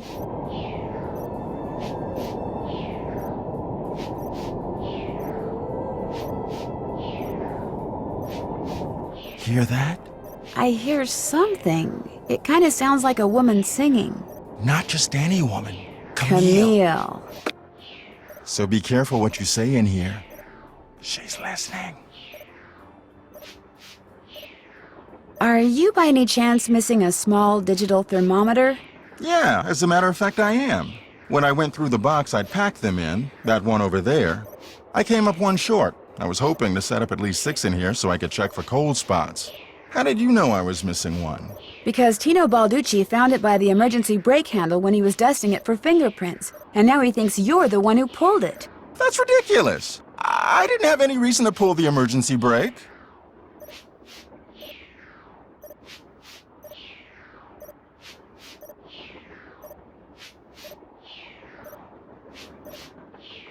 Have you been in this room the whole time you've been on the train? Of course not. I made a couple of trips to my compartment in the sleeping car to get more equipment. But did I get an overpowering urge to pull the emergency brake while I was there? No. Any truth to the rumor that your show's about to be canceled? Newsflash, my show was canceled. Happened last night. But what nobody knows yet is that it's been picked up by a major TV network. Not only am I still on the air, but I'm sitting prettier than ever. Any other questions? Thanks for the chat. Pleasure talking to you.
More questions? I'll touch bases with you later. My publisher thanks you.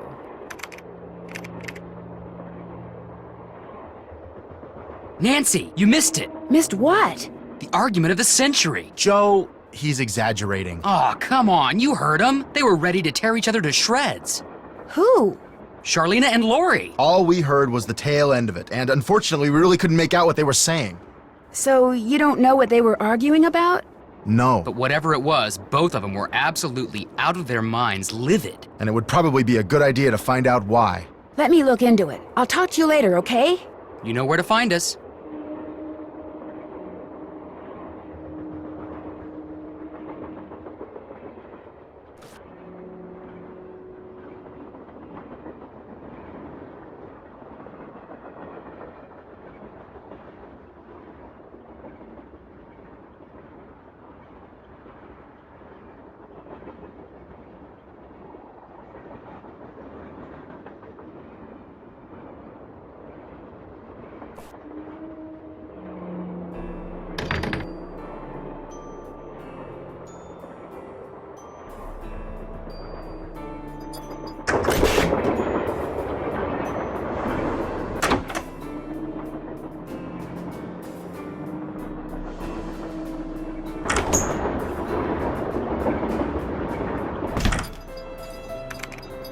More questions?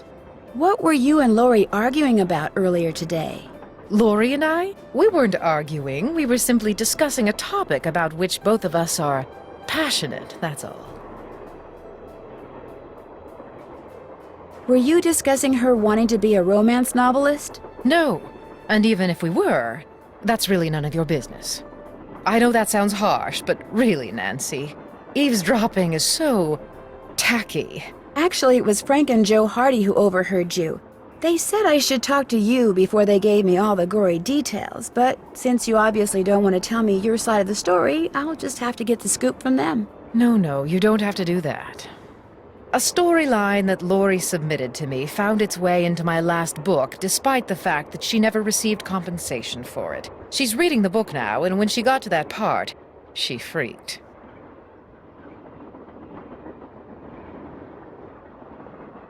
And that's what you were arguing about? Yes. Now, legally, she can't prove anything, and I'm certainly not about to admit anything. And it's not as if she needs the money. But that's what we were arguing about. For what it's worth, I'm going to talk to this producer I know to see if he'll cast Lori in his next movie. It'll help ease my conscience, and who knows? She could wind up being a star. I mean, she is blonde. I should get going.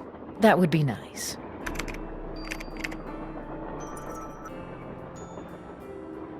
Hey, how's it going? Tino found one of John Gray's thermometers by the emergency brake handle and is getting ready to throw the book at him. John Gray threw the emergency brake? Why would he do that?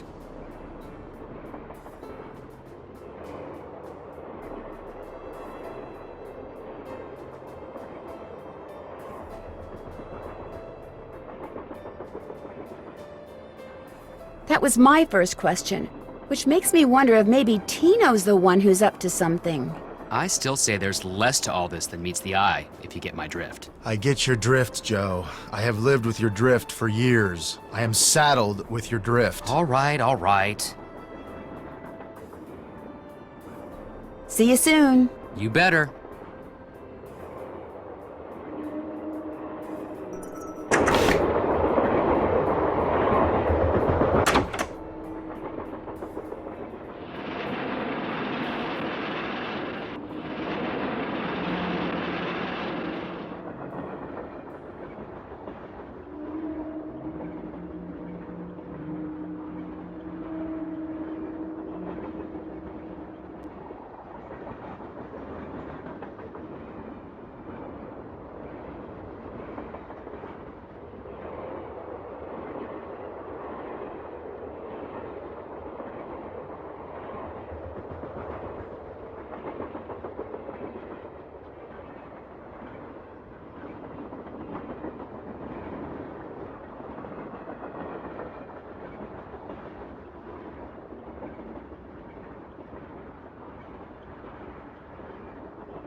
Sup? Thanks for the chat. Come back anytime.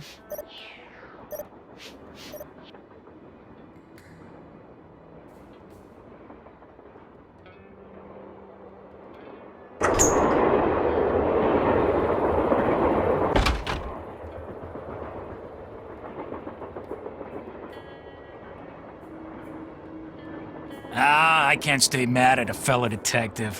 What do you need? You've been a big help. Not a problem.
Before you say anything, I just want to say thank you.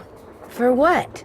Tino came to see me. He said you'd made him realize what a jerk he'd been for dumping me, and then he asked me out. Isn't that great? He said he doesn't care what anybody else thinks. He thinks we make the perfect couple. Well, I can't argue with him there. So what do you want?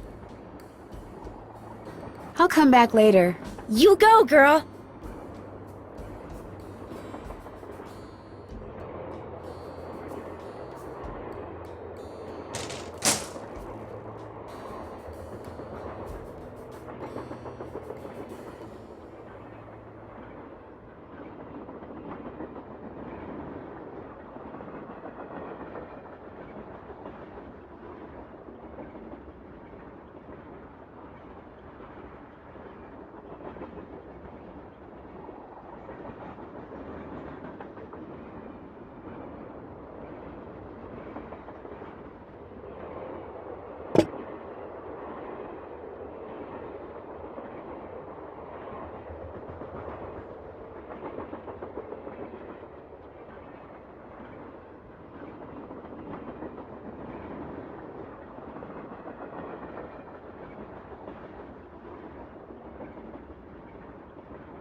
Guess I'm done.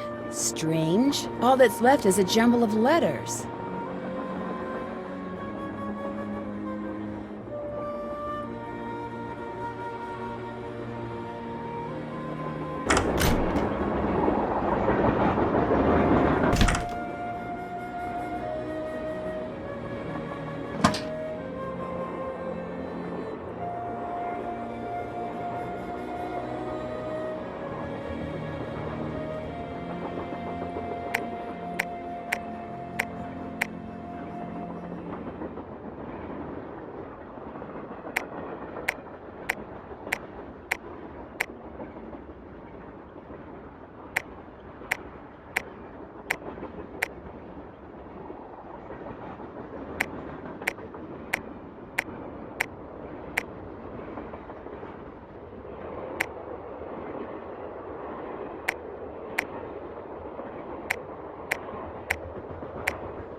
Jake's mine must be somewhere on this map, but where?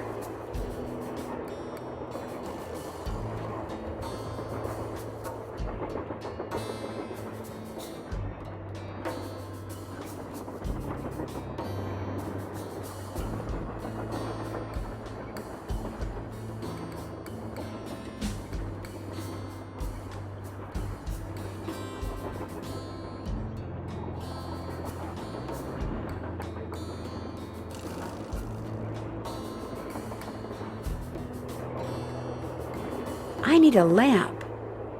If I had a spyglass, I'd put it right here.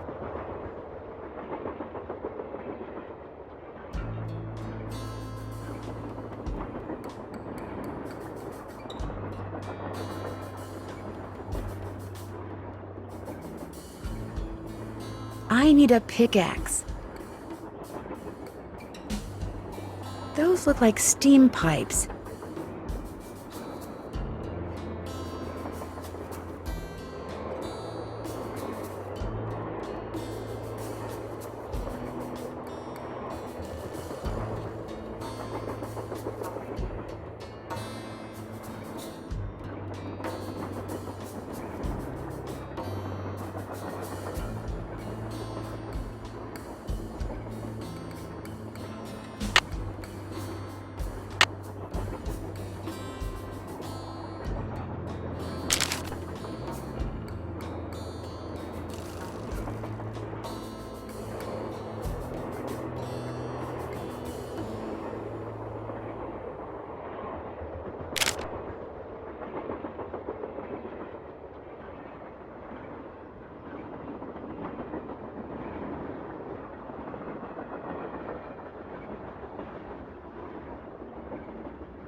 Darn, the name of the shoes is so faded I can't tell what it is. Maybe Bess and George can help me figure out who made them.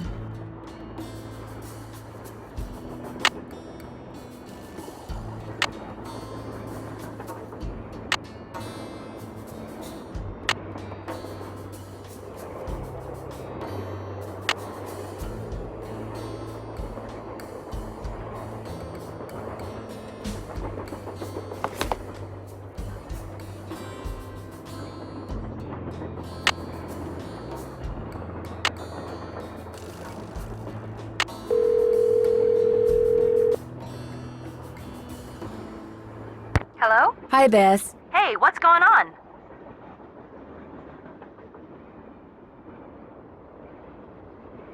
The name of the company that made Jake's wife's dancing shoes is too faded to read. But to find Jake's mine, I need to know what it is. Hey, I know what you can do. Take a picture of them with your cell phone, then send it to us, and we'll check them out for you. But I thought you guys had to paint Bess's room. Boring. Besides, we're going to have to take a break soon because we're almost out of paint. Probably because Bess has gotten more on me than she has on the walls. Anyway, send us a picture of the shoes via cell phone as soon as you can. Actually, I already sent you a picture of the shoes. Well then, hey, we're on it.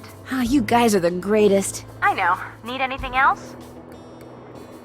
John Gray claims to have Camille's voice on tape. Really? Did you hear it? I heard a woman singing, but it was very faint. You heard an actual ghost? Bess, whatever I heard was barely audible. For all I know, it could have been a voice off the radio or something. Did the real Camille like to sing? According to Charlena, she did. Well, there you go. You heard a ghost. Oh, Bess, you are so gullible. Open-minded. Gullible. Charlena and Lori had this big, huge argument, and you'll never guess why.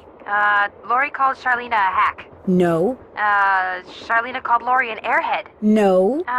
Bess, she doesn't really want you to guess, okay? Tell us, Nan. Well, it seems that Lori sent Charlena a bunch of story ideas, one of which Charlena used in her latest book without telling or paying Lori. Charlena stole something Lori wrote? That's incredible.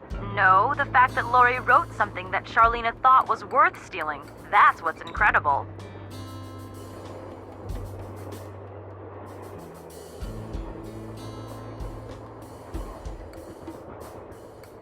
It makes me think that Charlena is a lot more devious than she appears. Yeah, better keep an eye on her, Nan. I'll talk to you guys later. Let us know what happens.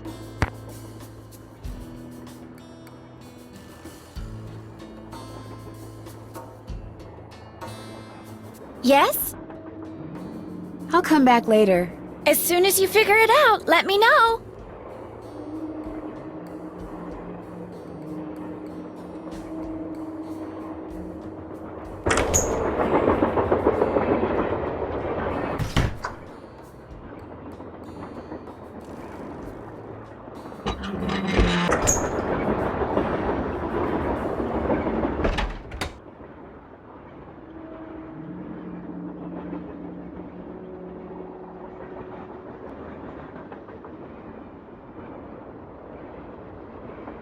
What's going on? It's been great talking to you. Not a problem.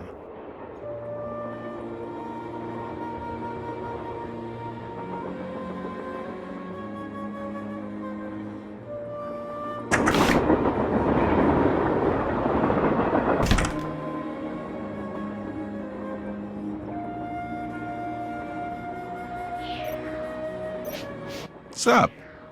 I'll let you get back to work. Pleasure talking to you.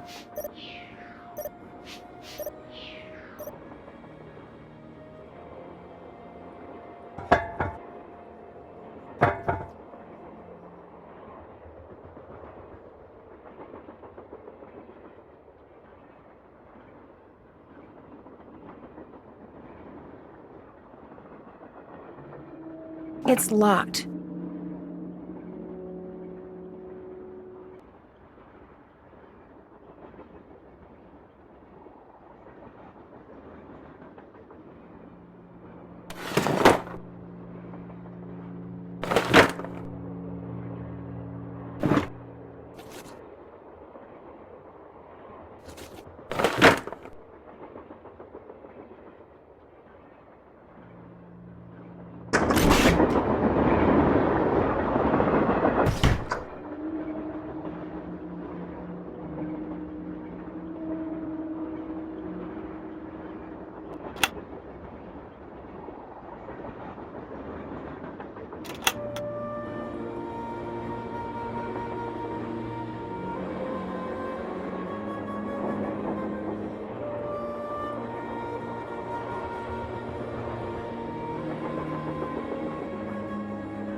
More questions? I should get going.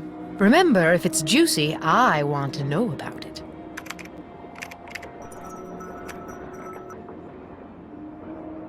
Hey, how's it going? See you later. You know where to find us.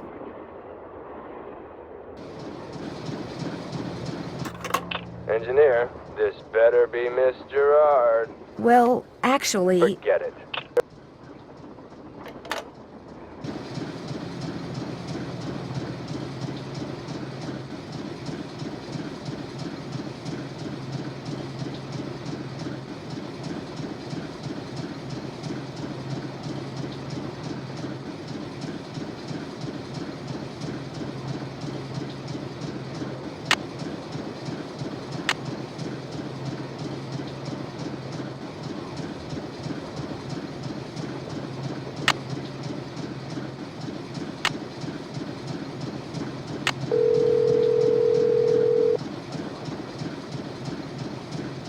Hello? Me again. Just checking to see whether you were able to find out the name of those dancing shoes yet. Your wish is our command. But hang on to your hat. The name is a real mouthful. The shoes were made by Chaussette Chateauyantes. Chausssettees.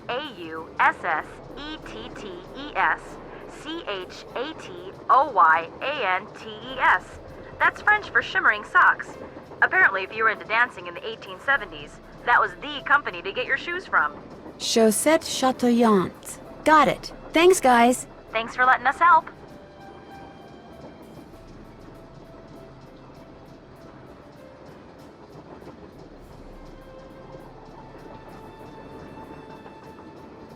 I'll talk to you guys later. Remember, when in doubt, call.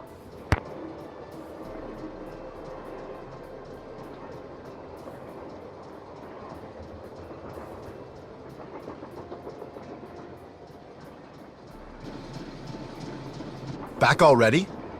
See you later. If you need anything, just let us know.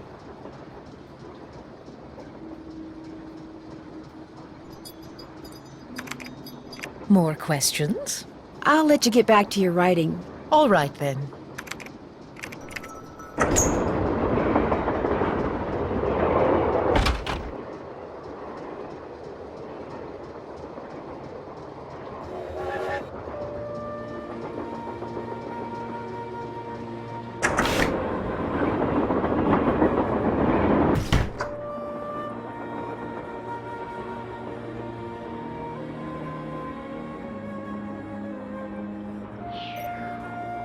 What's up?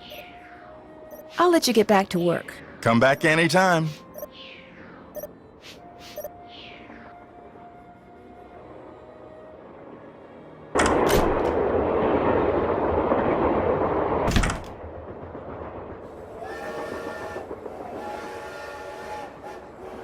What's going on? You've been a big help. Don't mention it.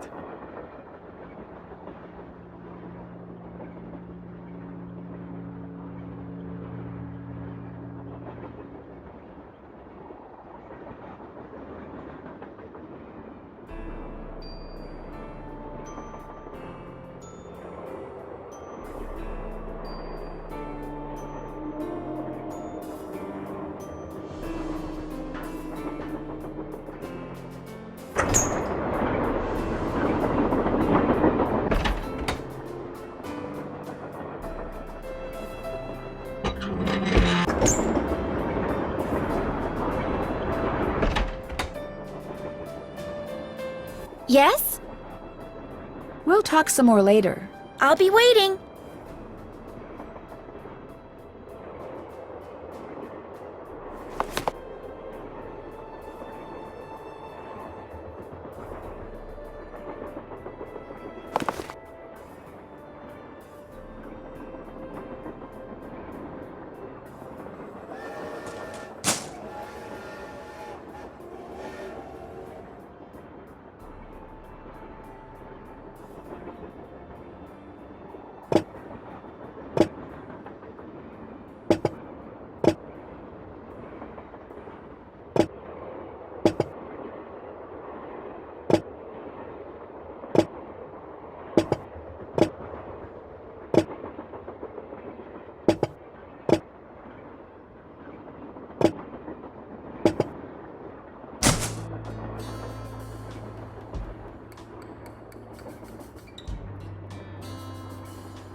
Wonder how you're supposed to get this open.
With any luck, I just opened the stove in the dining car.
James Thurston.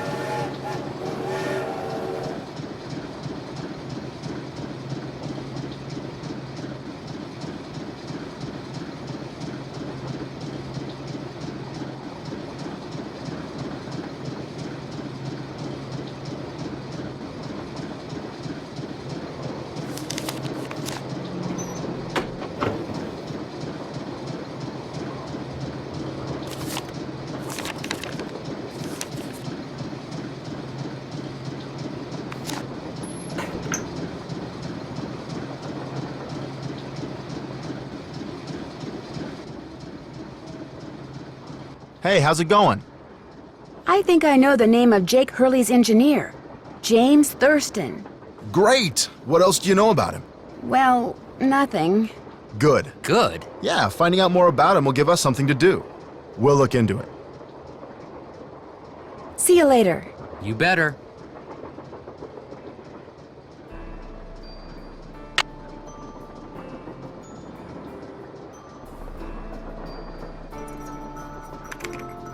More questions? Well, I'll let you go. Remember, if it's juicy, I want to know about it.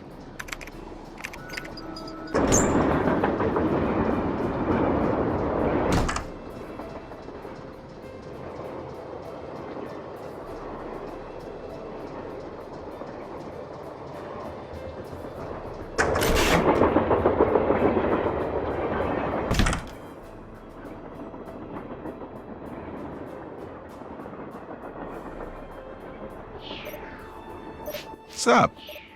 I won't keep you any longer. Goodbye.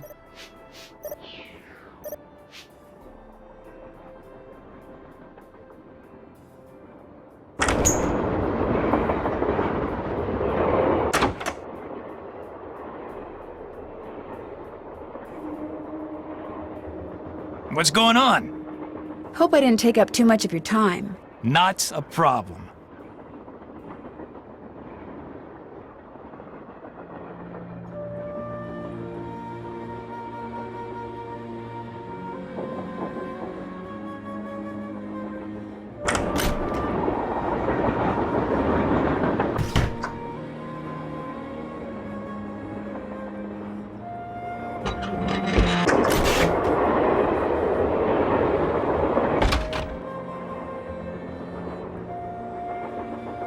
Yes? Guess I better get to work. As soon as you figure it out, let me know.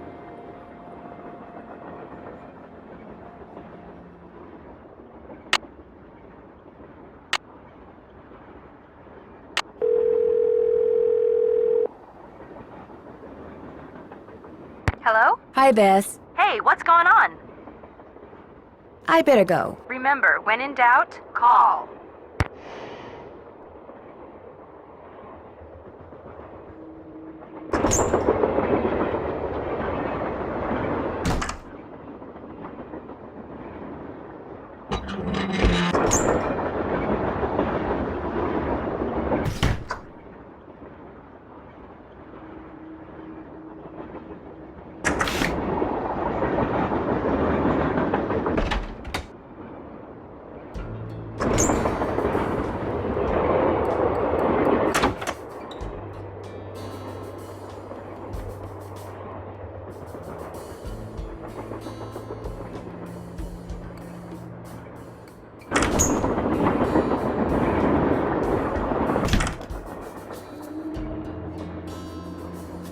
Hey, how's it going?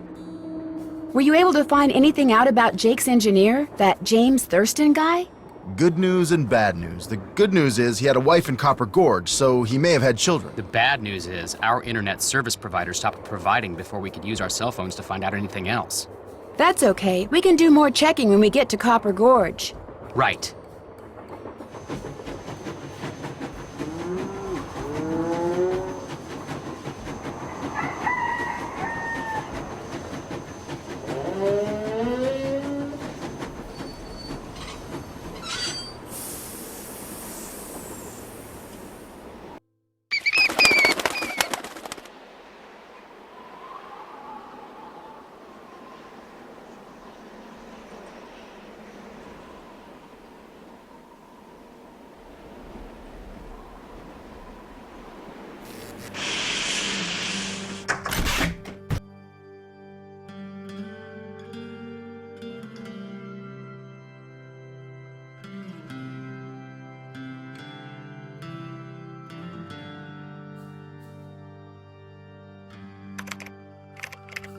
More questions? I should get going. Remember, if it's juicy, I want to know about it.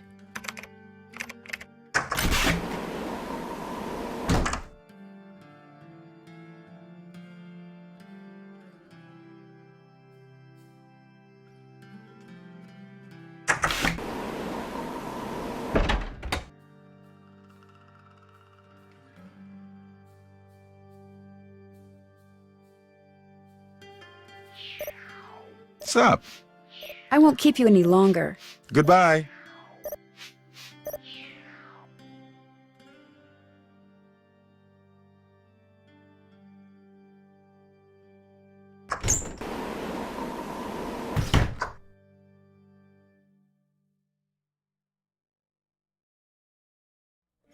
What's going on? Thanks for your help. Don't mention it.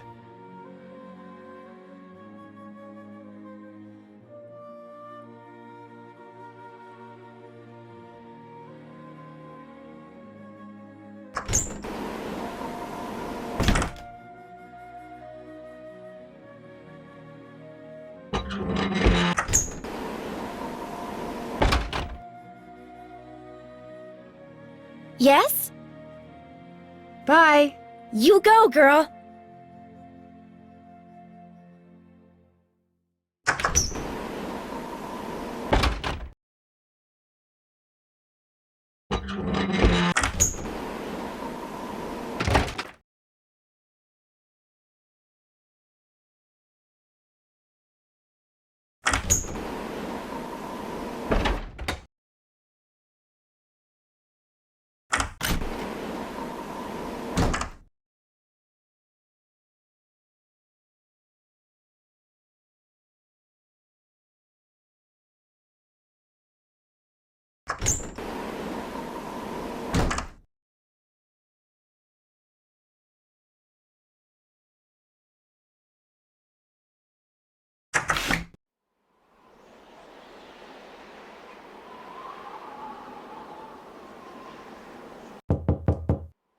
Yes, You startled me. Do you work here?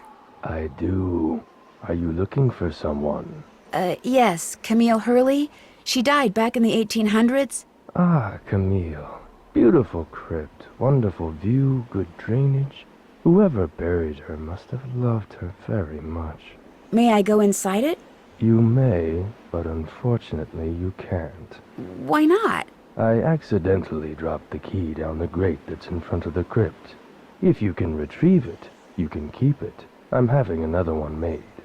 But if you do go into the crypt, just remember, you won't be alone.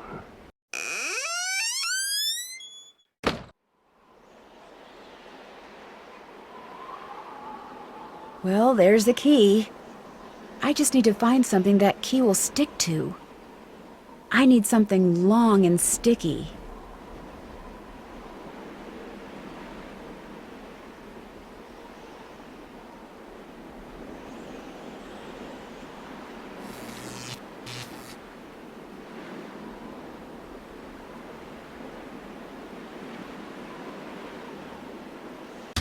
Hey, Hey there! Welcome to Buell's Old Time Taffy House. Come on over here. Welcome, stranger.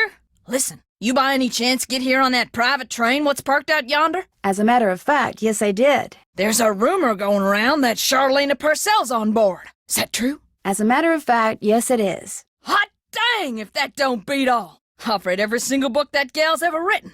Best writer whatever lived. Did she get off the train too? I don't think so. She's pretty busy. Charlena Purcell herself right here in Copper Gorge, breathing the same air as me. Hot dang! Well, welcome, little missy.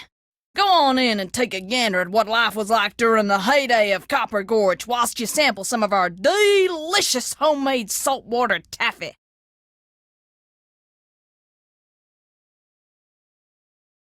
So this is some kind of museum? Why, it's the best kind of museum, sister. It's free. You can gape and gawk and ooh and ah to your heart's content. Least you can till I close up.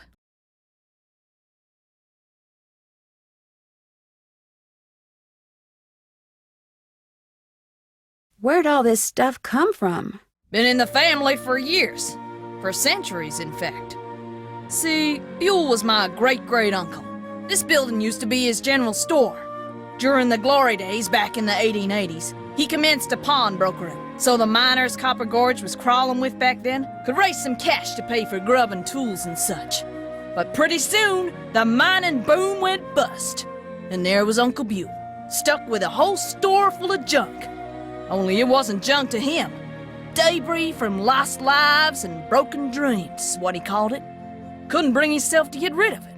So, he passed it on to his kin.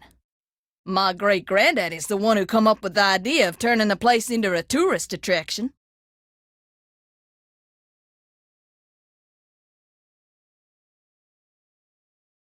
And you make money by selling taffy? Tourists just love taffy. Especially when you dangle a free sample in front of them to get them hooked. Of course, it ain't really free. Some taffy on a stick'll cost you 2 tokens, which you can get by winning both those games over there. How much does it cost to play them? Well, ain't you the little penny pincher? Fact of the matter is they're free. Unless you go messing with the artifacts I got in here. Do that and you'll be headfirst in the nearest snowdrift before you know what hit you.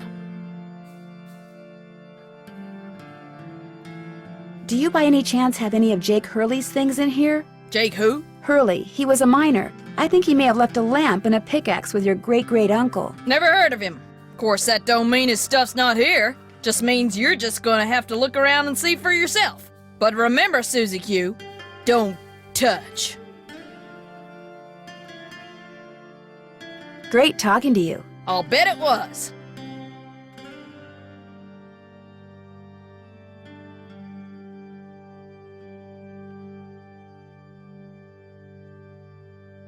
Something tells me I better not go in there without permission. This looks just like the insignia I saw on the train. I'll bet this was Jake's trunk. You ain't touching anything over there, are you, missy? Oops, I'd better go ask permission before I mess with this.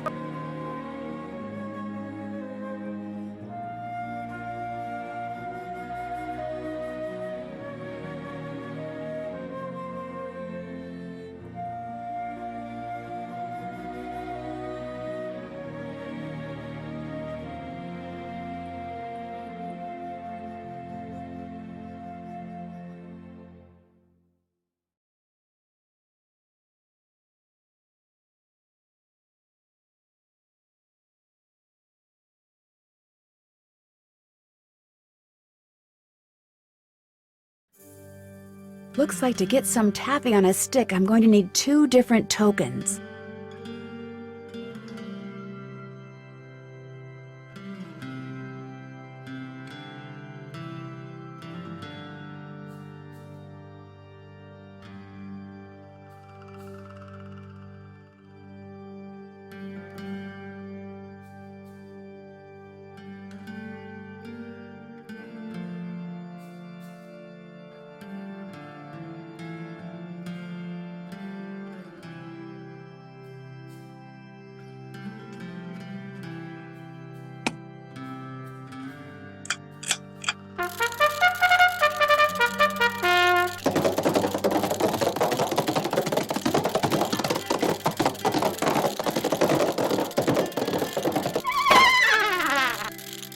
I lose.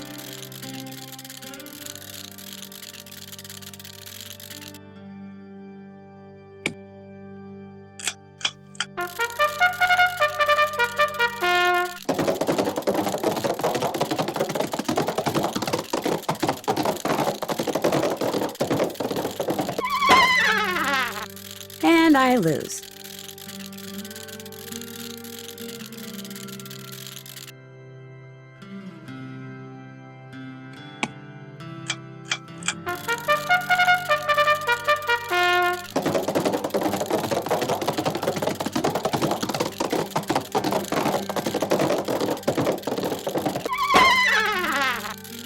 Rats.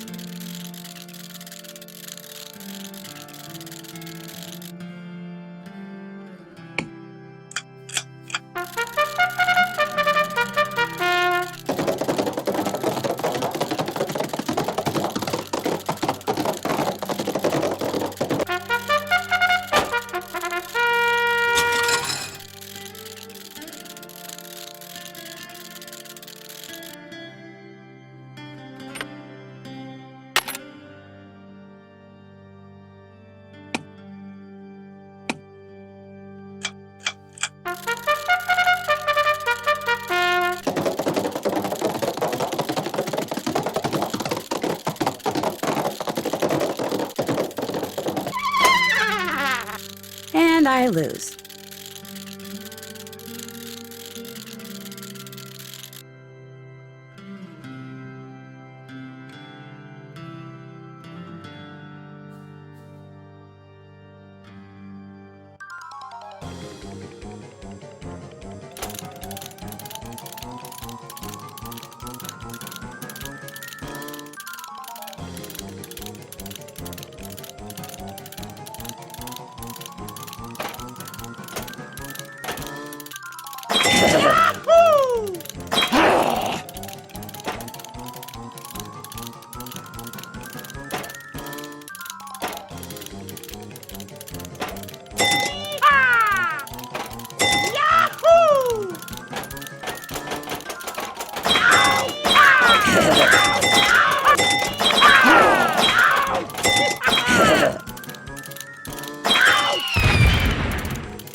Neener, neener, neener.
Neener, neener, neener.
Neener, neener, neener.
Can't get anything without a token.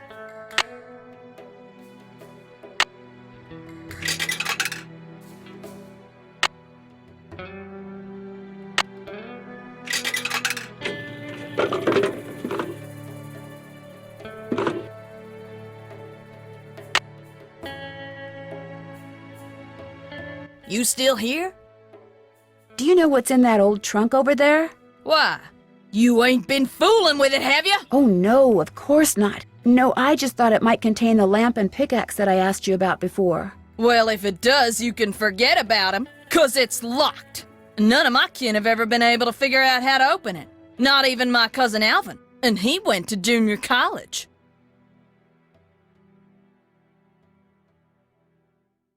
So it's never been opened?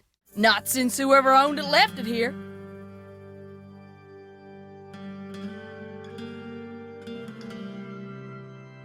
I'd really like to see what's inside it. Well, now, I certainly ain't gonna let you break it open if that's what you're getting at. Oh no, I would never use force, believe me. But in order to try to get it open, I would have to, touch it. Nope, sorry, not gonna happen, little missy. Unless... Unless? Tell you what, you get Charlena Purcell to come in here so's I can shake her hand, and I'll let you fiddle with that trunk till the cows come home. But Charlena is very busy. What if she won't come? Then I guess you'll just be out of luck. No, actually, you will be. Now, how do you figure that? Well, if you were to just meet her, you'd have nothing to show for it. Afterwards, she'd go her way and you go yours, and that would be it. But if you were to, say, get her autograph, well, then you'd have something to hang on the wall and brag about. Okay, make it so's I can meet her and get her autograph. Oh, but the thing is, she's on a deadline, and if you take her away from her writing, she may fall behind. And if she falls behind, her publisher may pull the plug, and if her publisher pulls the plug, it could ruin her career. Do you really want to risk ruining Charlena Purcell's career? Good heavens, of course not. All right, you just get me Charlena's autograph, and you got a deal. Just make sure she uses my name. I want it real personal-like. You bet. And your name is? Fatima, with an F. None of that weirdo PH stuff. Okay, Fatima. I'll be right back.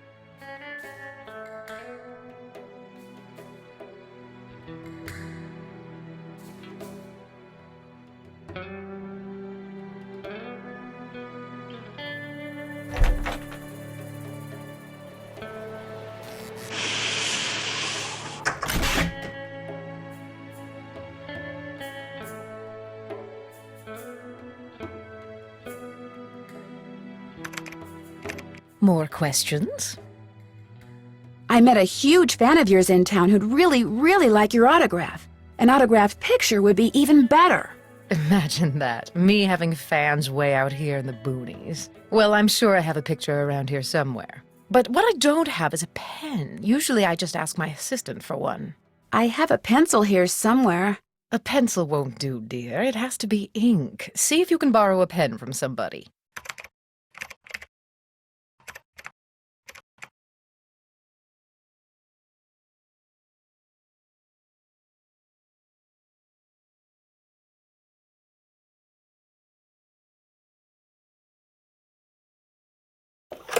Engineer, this better be Miss Gerard. Well, actually... Forget it.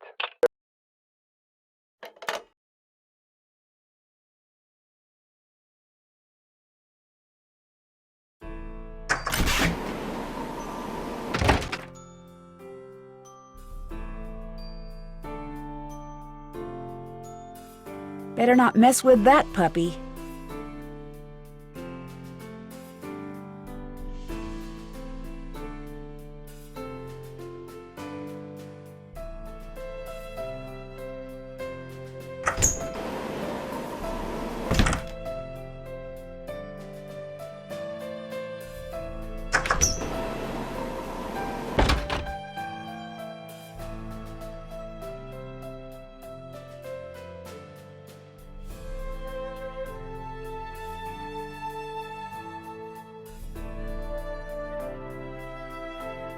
That looks just like the stuff John Gray has his thermometers packed in.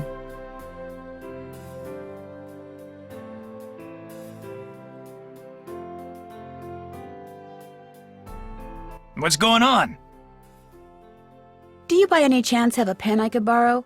Why, I'm surprised at you. Don't you know that every detective should carry a pen? Actually, I carry a pencil. Well, as it happens, I got lots of pens. Tell you what, if you can play that Leapin' Lizards game I found over there and do better than I did when I played it, which shouldn't be that hard seeing as how smart you are, I'll give you a pen. What do you say? Sounds good to me. Okay, the object of the game is to get rid of as many lizards as you can by jumping them with other lizards until you can't jump anymore. Last time I played, I wound up with just 5 lizards. If you can wind up with only 4, the pen's yours.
I did it! I won! Talk about luck.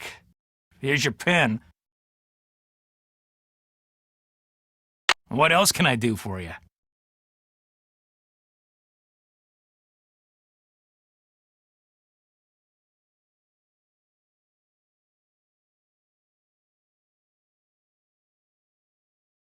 You're the one who pulled that emergency brake, aren't you? Me? What, are you joking?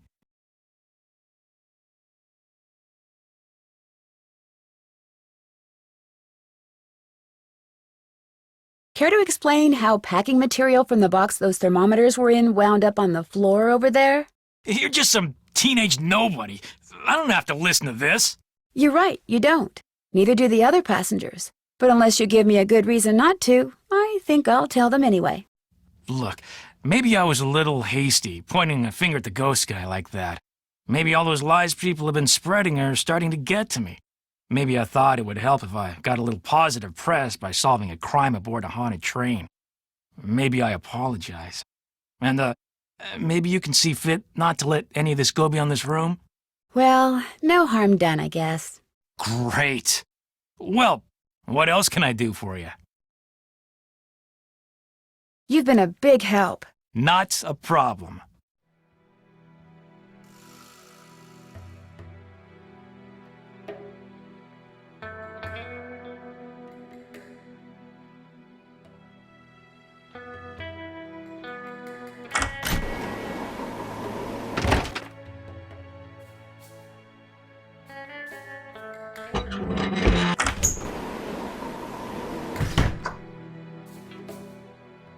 Yes?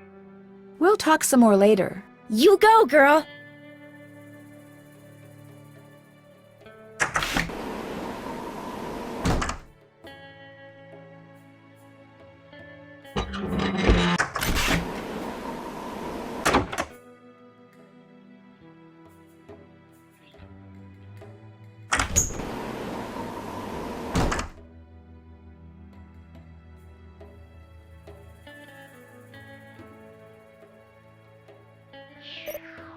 What's up?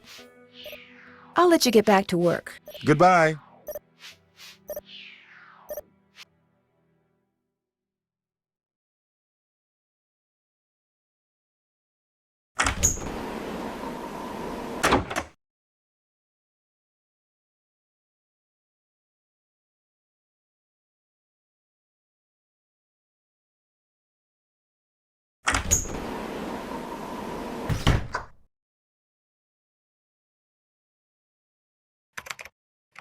Have you found a pen so I can autograph that picture? I got it from Tino. You can keep it. If you could have it say, to Fatima, that'd be great. There you go.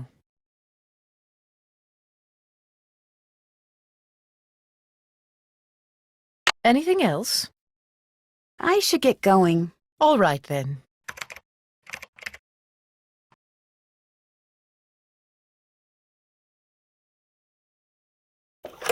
Engineer, this better be Miss Gerard. Well, actually... Forget it.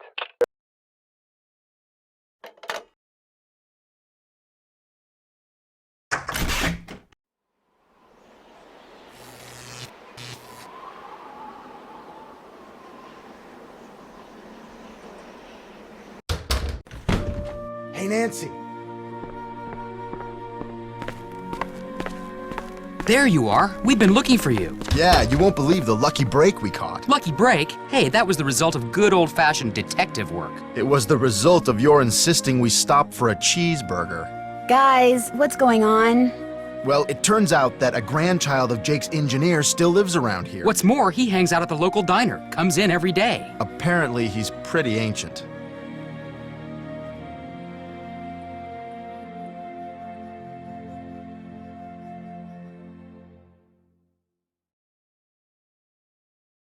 Did you talk to him?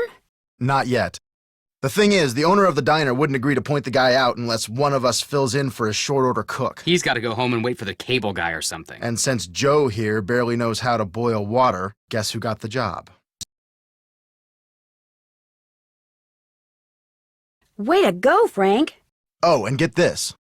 Balducci convinced Lori that Jake's mine is somewhere right here in Copper Gorge, so he, Lori, and John Gray are hiking up the mountain out there even as we speak. Like that bumblebrain's gonna find anything. Sounds like now might be a good time to do some serious poking around on the train. Good thought. Hey, I better get going. Wish me luck. I'll go with you. You can make me a cheeseburger.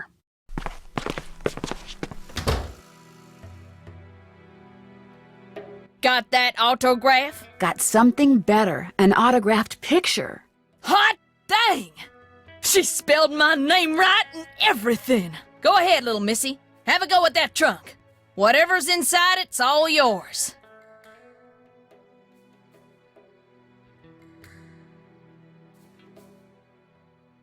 Something fits in here.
Welcome back. Great talking to you. I'll bet it was.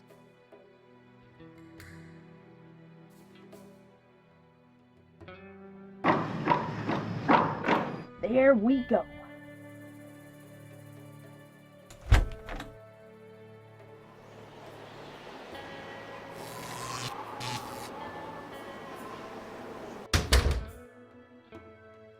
Welcome back.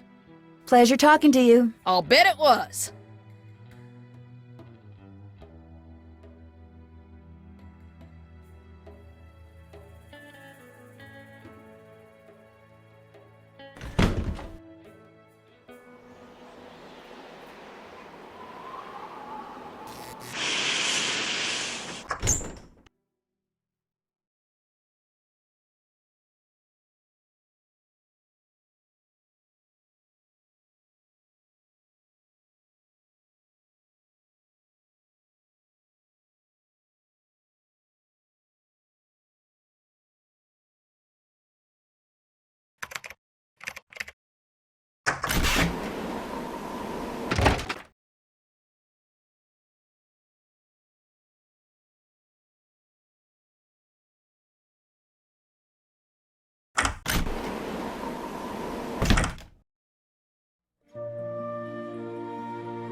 A spyglass.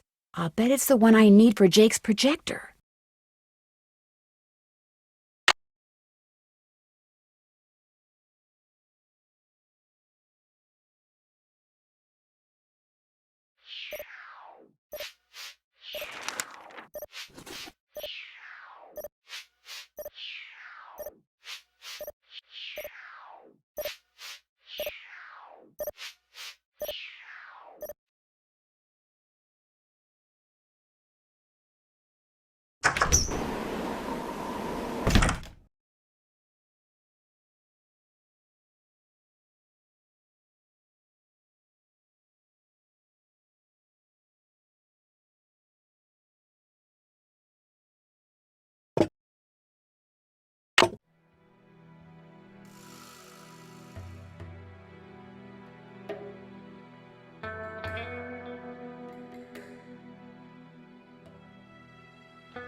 I need a spyglass.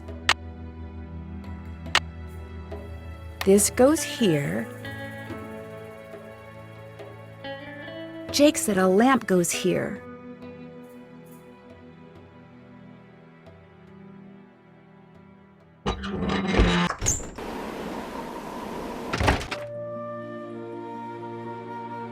Yes? I hear Tino took you and John on a trek to Jake's mine. Jake's mine, my eye. We went tramping through the snow, lugging all this equipment John insisted on bringing, and where do we end up? At this teeny tiny, half-rotten, tumble-down outhouse. He led you to an outhouse?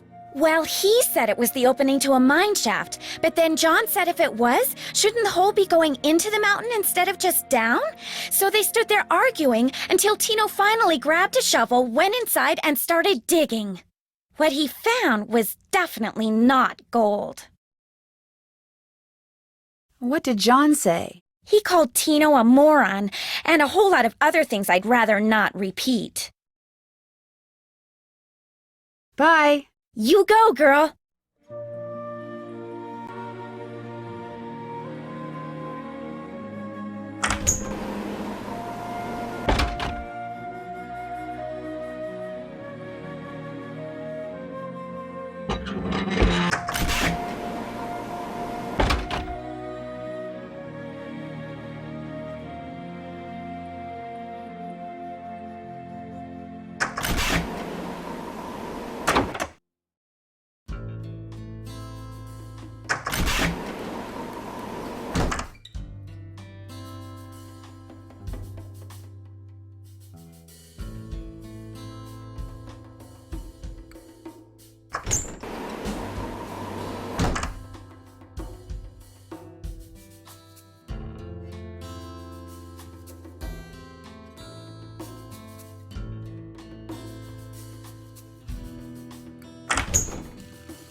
Can't get in without a key.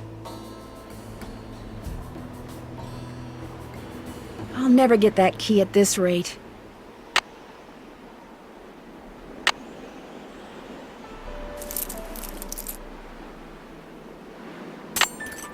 Gotcha.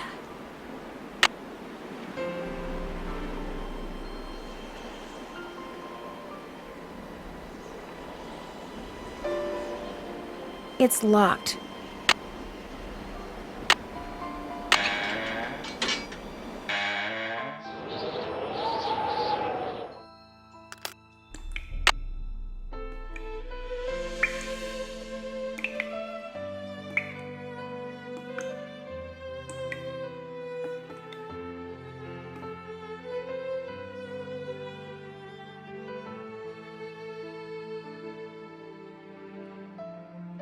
In the letter he wrote to his niece, Jake said she should go to Camille's grave and let Camille's goodness rub off on her.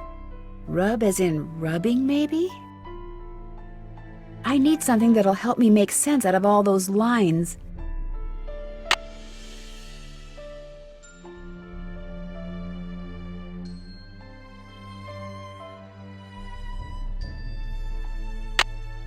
Maybe making a rubbing would help.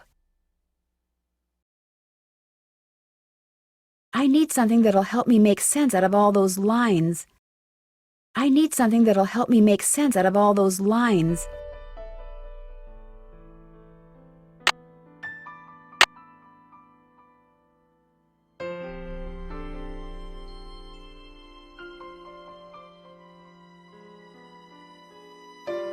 I need something that'll help me make sense out of all those lines.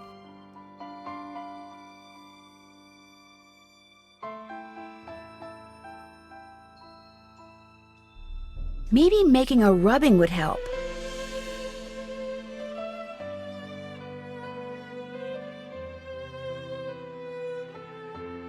I need something that'll help me make sense out of all those lines. This indentation looks familiar.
See you.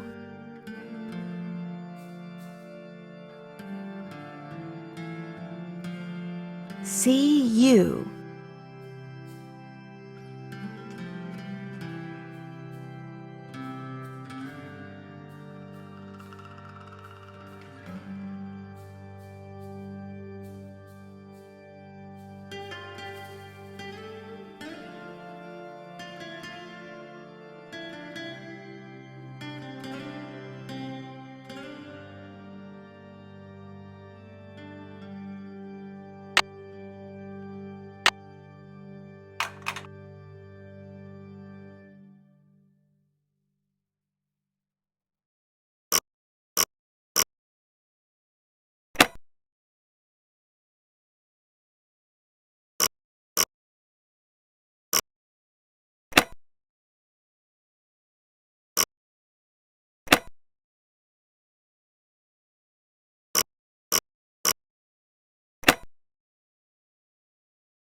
I need to match that shape.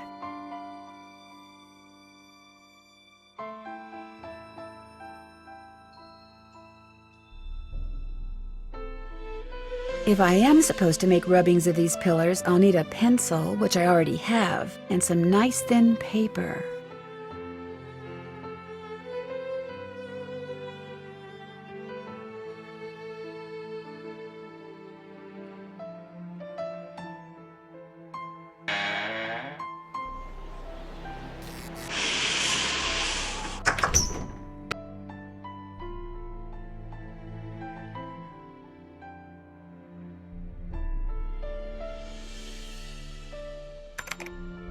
More questions? You didn't go on Tino's expedition to Jake's mine? Please. The man barely knows where his head is. If he's the one who finds that mine, I'll eat my laptop. I should get going. That would be nice.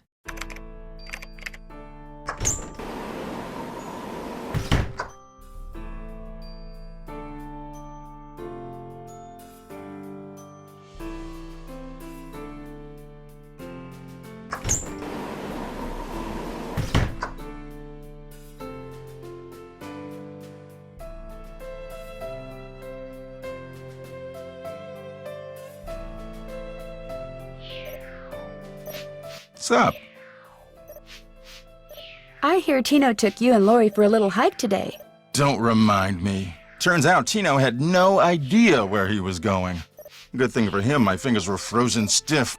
Otherwise, I would have strangled him. Well, I'll catch you later. Pleasure talking to you.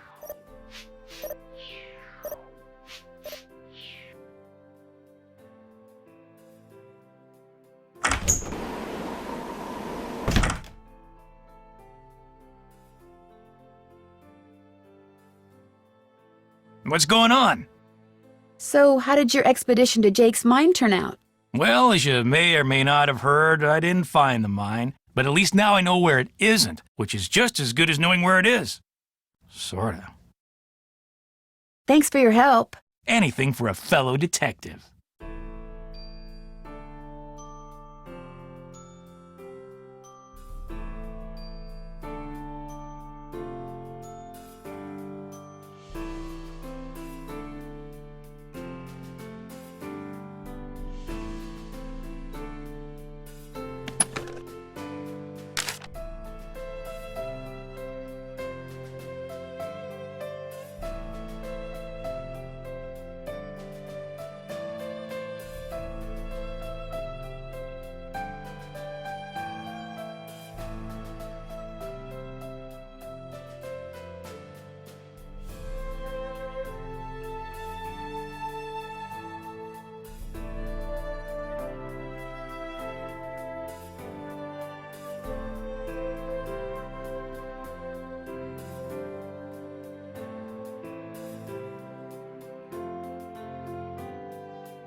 According to that diagram I found, those 6 gemstones are supposed to go in these 6 holders, but I have no idea which one goes where.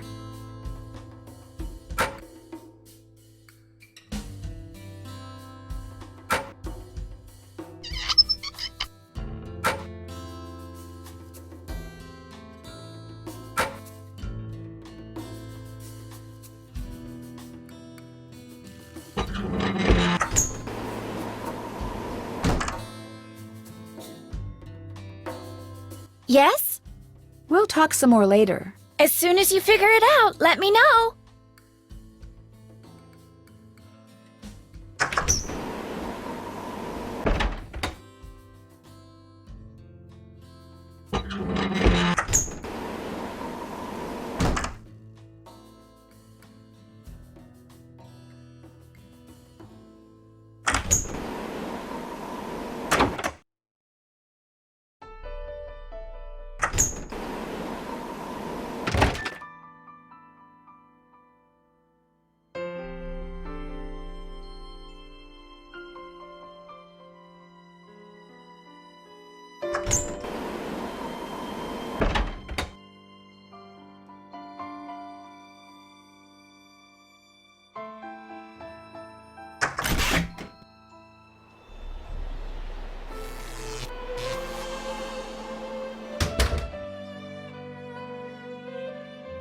Welcome back. Pleasure talking to you. Ditto, little missy.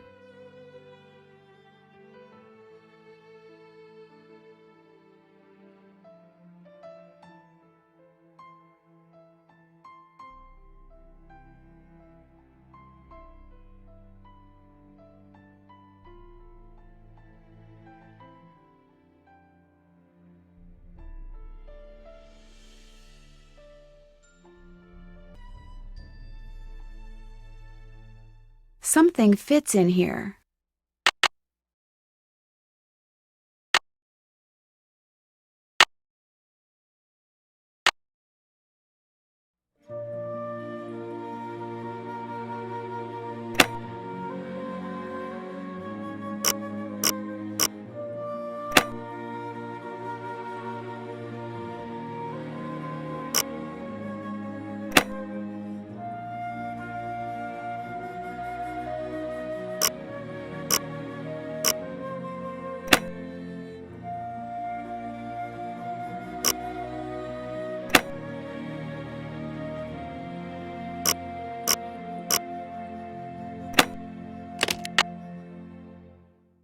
Well, here's Jake's lamp.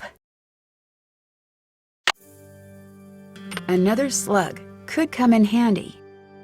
But where's his pickaxe?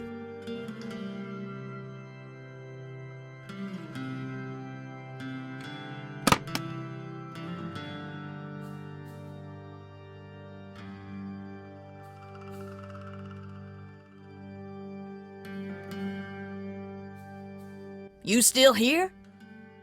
Have you by any chance ever come across a pickaxe that had the initials JH carved into it? Why? Because it used to belong to Jake Hurley, and I really need it. I thought it would be in that old trunk, but it wasn't. You got that trunk open? Wait till I tell Cousin Alvin. He thinks he's so smart. As for that pickaxe, so happens I got it upstairs in my kitchen. Use it to open the coconuts Aunt Lucy sends me every year from Hawaii. Do you think I could have it? Why, no, you can't have it. How would I open them coconuts?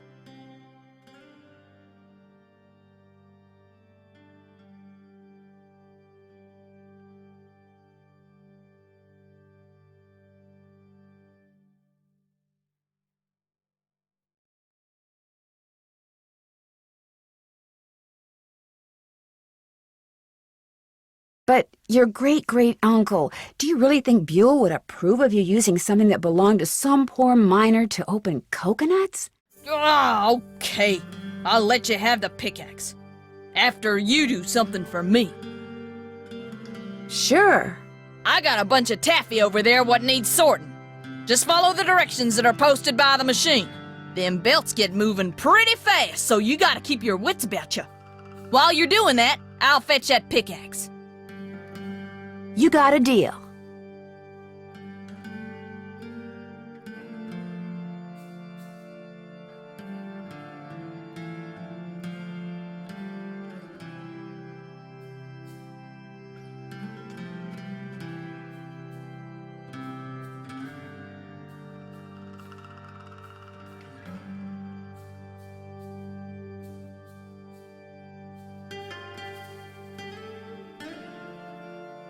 You need that pickaxe. I need that taffy sorted. Better get moving, little missy.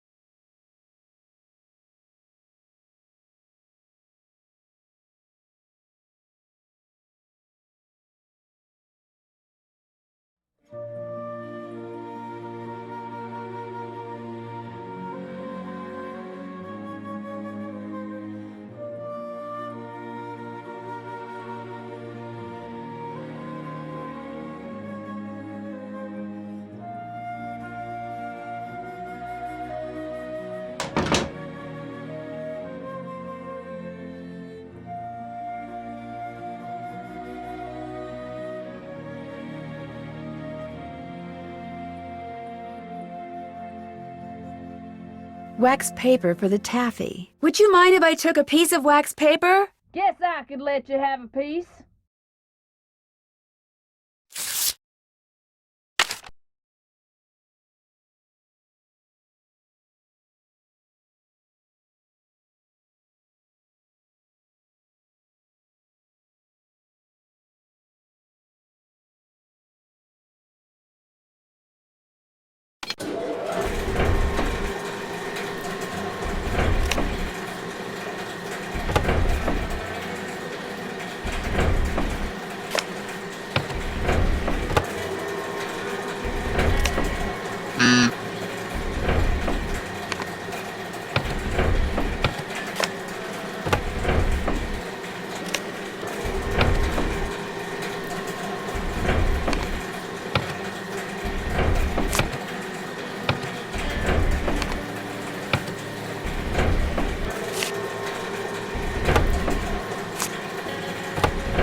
Oh, yeah.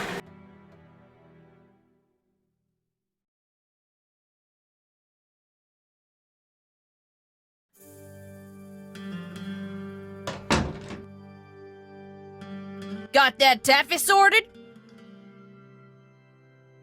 No problem. That was easy. You sneak any freebies while you were at it? It was pretty tempting, but nope, I sure didn't. Well, ain't you the goody two-shoes?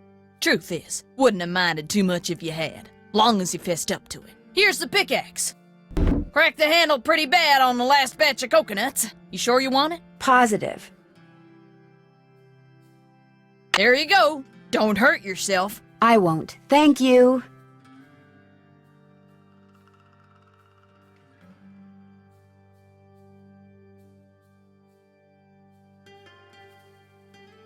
You still here?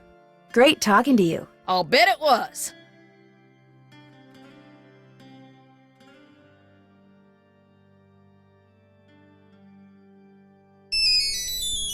Hello? Hey, it's Frank. I'm in the kitchen of the diner playing short order cook. Has that grandchild of Jake's engineer showed up yet? Just came in with this lady who's even older than he is. And get this. He's a retired miner, so every time I finish an order and ring the pickup bell, he thinks it's the mine shaft elevator bell. And for some reason it makes him start telling his lady friend about his grandfather. You mean you ring the bell and he starts talking about James Thurston? Exactly. Of course, 5 seconds later, he's rambling on about something totally unrelated, but I just fill an order, ring the bell, and ding, he picks up right where he left off. That is, unless I fill the order wrong and the waitress chews me out. She's got a voice like a chainsaw. Very distracting. Sounds like you better keep your ears open and your nose to the grindstone. I am. Just wanted to keep you posted. Well, good luck. Thanks. Talk to you soon.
So do you know what you want to order yet, Edna? I'm still looking.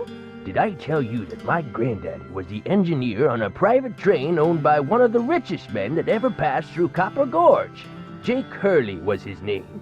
Yes, sir, my granddaddy was Jake's private engineer for more than 25 years.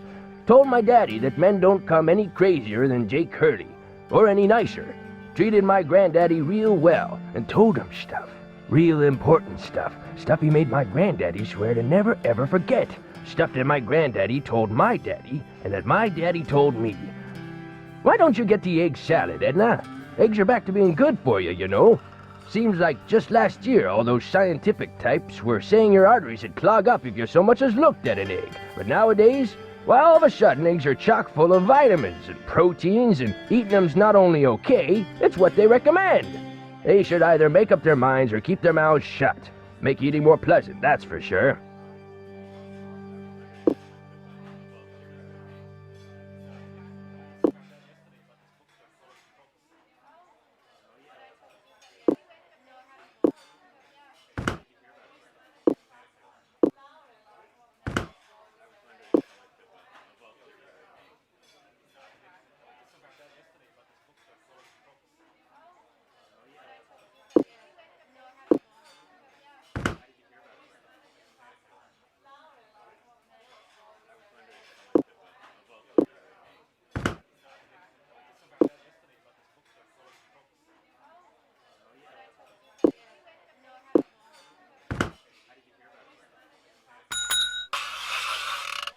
Yes, sir, Jake Hurley told my granddaddy things he never told another living soul. Not even his wife. I tell you about her, Edna? I don't think so. Camille was her name. Camille Boulet. That's French, you know. Of course, she died so young that poor Jake didn't have time to tell her anything. According to my granddaddy, one summer day she had a dizzy spell and fell and hit her head. She didn't take well to the heat, see? And sometimes in the summer, when they were going through the desert, why, that train'd be just like an oven. Anyway, Granddad said she got right up afterwards and seemed okay. But a couple hours later, Jake found her in her room, dead as a doornail. Now there's another expression that kinda makes you wonder. Dead as a doornail. How can something be dead if it was never alive to begin with? And why a doornail? Why not something else that begins with a D? Like dish rag or dust mop. Dead as a dust mop. That's kinda got a ring to it, don't you think?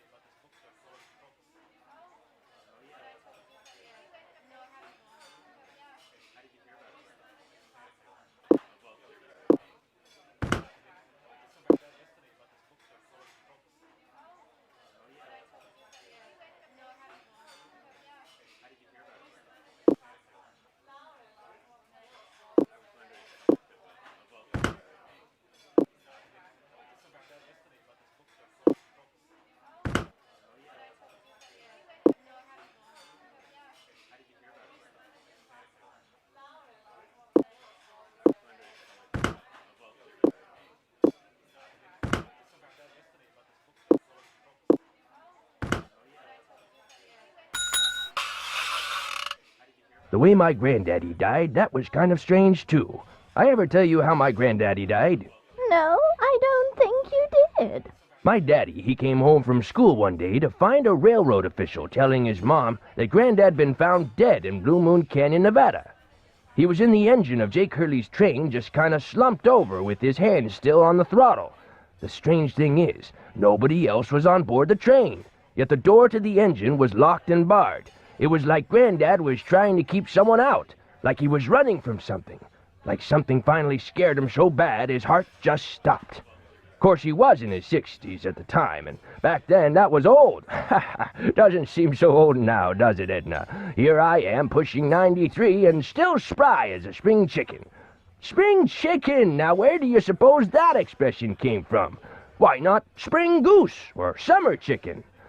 Ah, life's just one puzzlement after another, isn't it, Edna?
Hey, look, Mr. Temporary Cook Person. If I served this, my customer would throw a fit. Just make me what's on that check, okay? That cook had better get on the stick, or we're all gonna go deaf out here.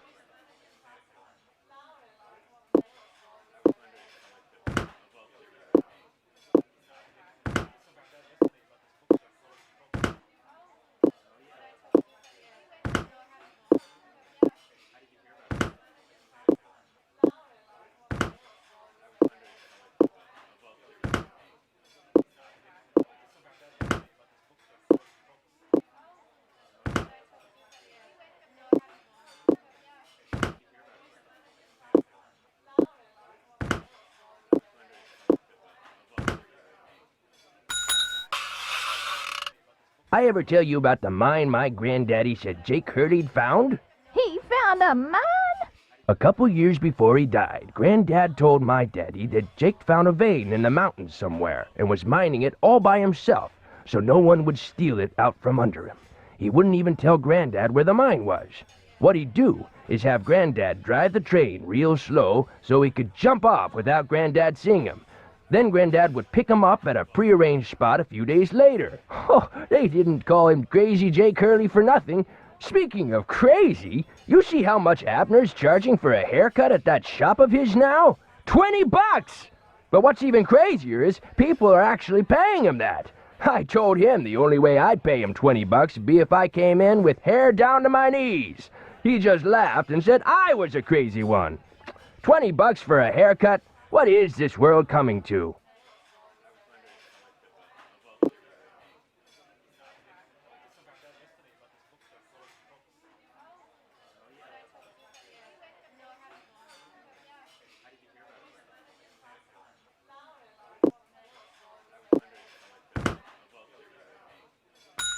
But the craziest thing Jake Hurley ever did was tell Granddad the secret to finding his mine.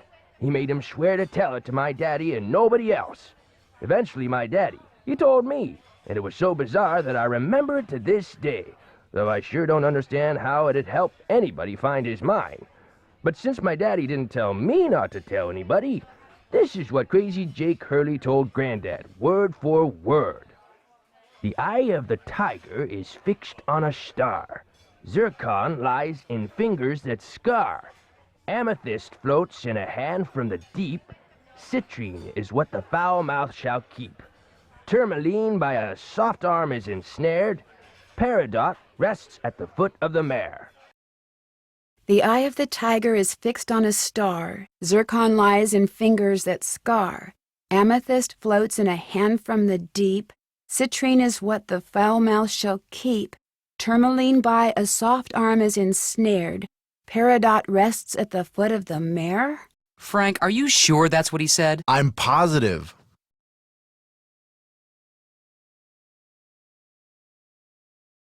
Are you sure that's all he said? Look, this guy was old, okay? I mean, we're talking Jurassic. And guys that old don't joke around. They don't have time to.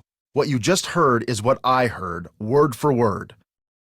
Got anything else? I almost forgot. You gotta check this out. It's just an old letter, Frank. You bet it's an old letter. From Samuel Clemens. Oh my gosh, where'd you get this? I found it in the caboose. Apparently he and Jake were pen pals. Wish I had a famous writer for a pen pal.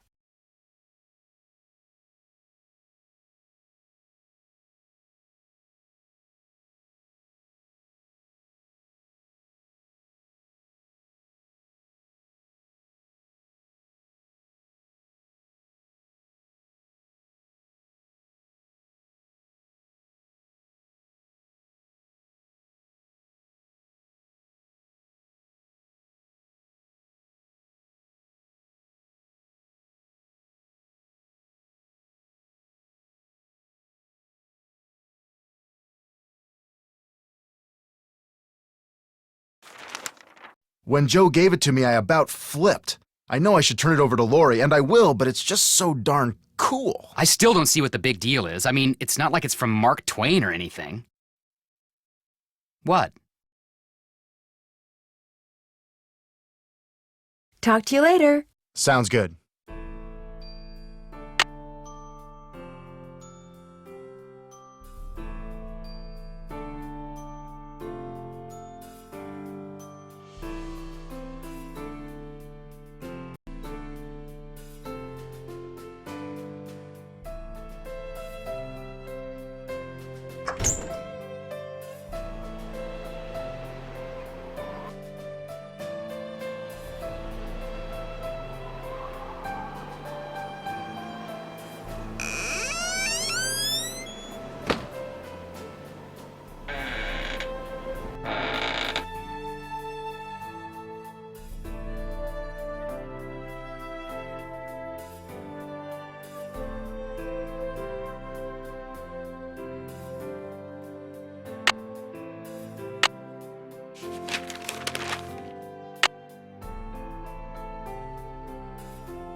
Maybe making a rubbing would help.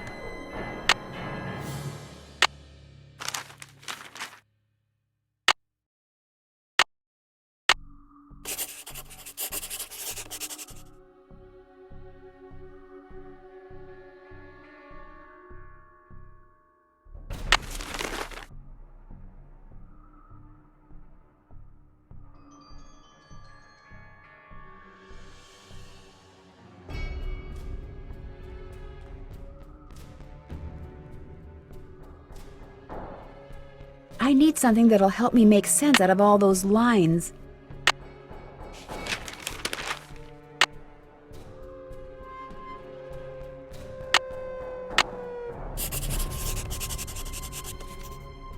Wisdom, charity, purity, eternity.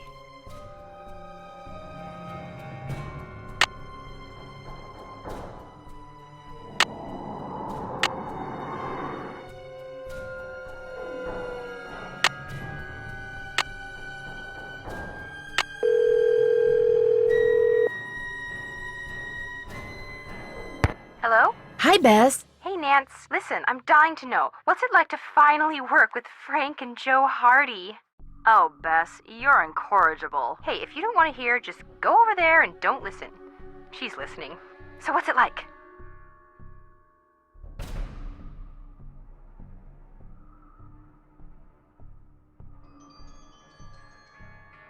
Well, Frank is serious and methodical, while Joe is kind of happy-go-lucky and impulsive. They're not trying to boss you around and be all manly all the time? No, not at all. They're great. George has a thing for Frank. Well, you like Joe.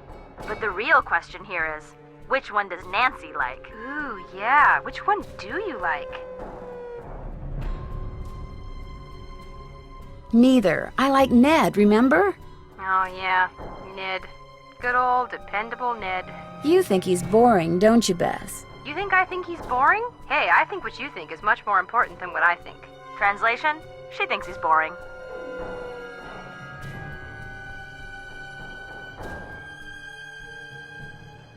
Get this. It turns out that Tino Balducci pulled the emergency brake. Balducci did it? He framed John Gray so he could arrest him and get some positive press for himself. I think it finally dawned on him that he's not the great detective everyone thinks he is, and probably never will be. How pathetic can you get? Cute and pathetic. Just my type.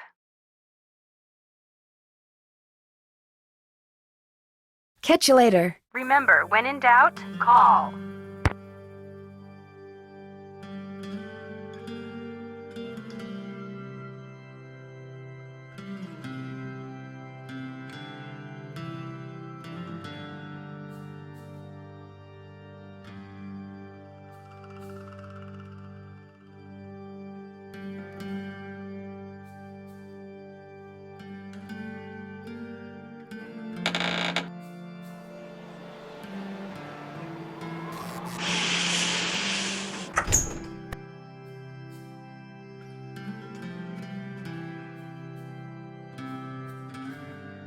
Back already?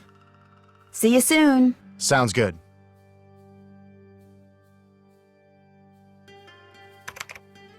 More questions? Well, I'll let you go. Remember, if it's juicy, I want to know about it.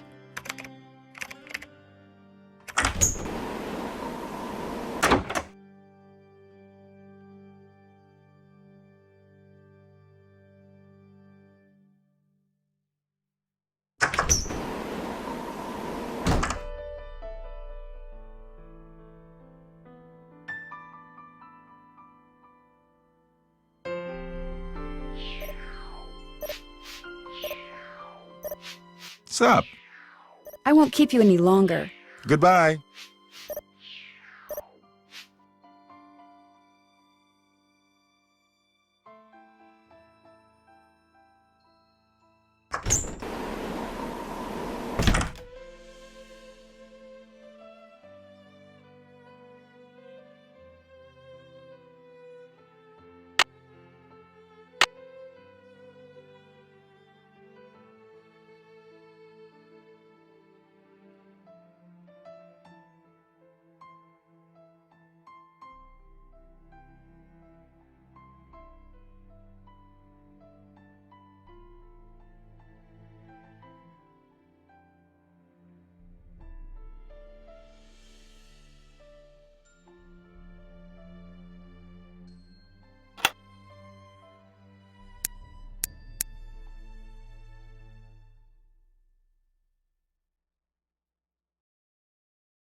What's going on?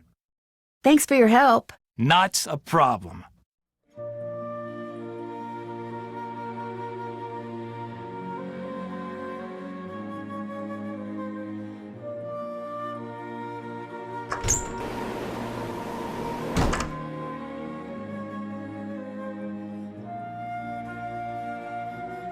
This is where Jake's pickaxe goes.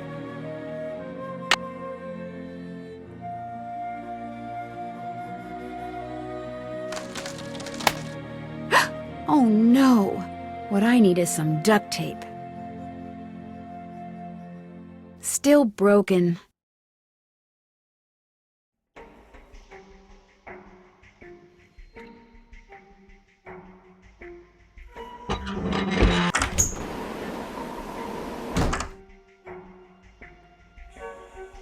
Yes? Do you know if there's any duct tape around here? Duct tape? Duct tape. Nope, afraid not. Sorry.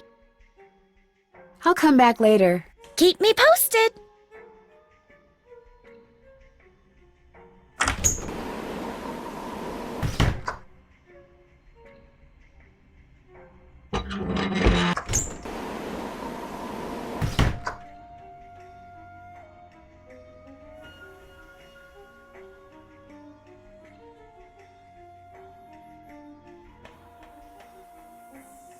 What's going on? Do you by any chance have any duct tape? Duct tape? Sure don't. But there was this one case I worked where duct tape came in real handy. See, I had just collared this. I'm kind of in a hurry, Mr. Balducci. Oh. Maybe some other time.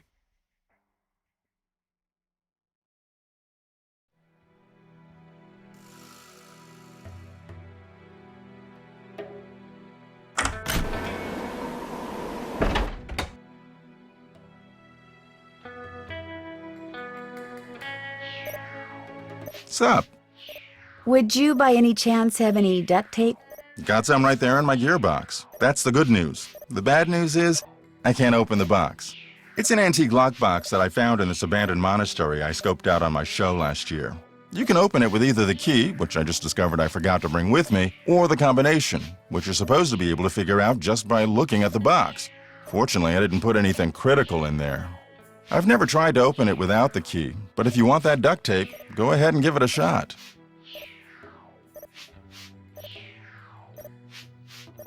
Thanks, I think I will.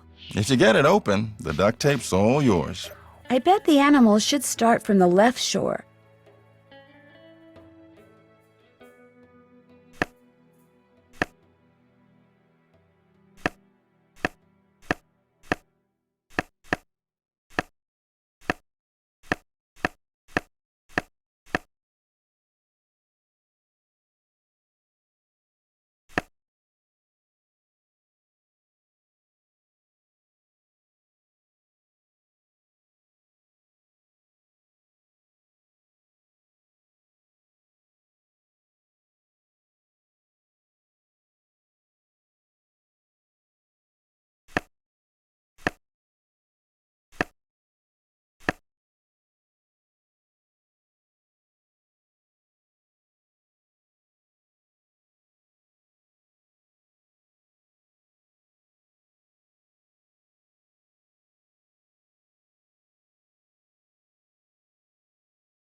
More questions? Would you by any chance have any duct tape? Duct tape? Why, I happen to have a roll right here in my pocket. Great! Don't be a ninny. Of course I don't have any duct tape. What do I look like, a hardware store? I'll touch bases with you later. That would be nice.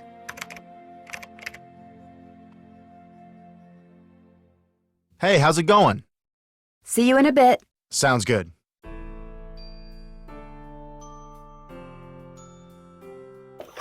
Engineer, this better be Miss Gerard. Well, actually... Forget it.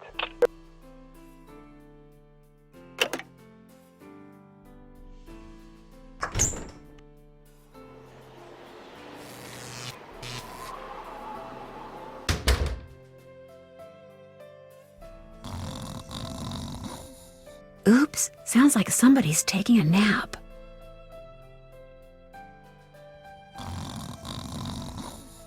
Oops, sounds like somebody's taking a nap.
What's up?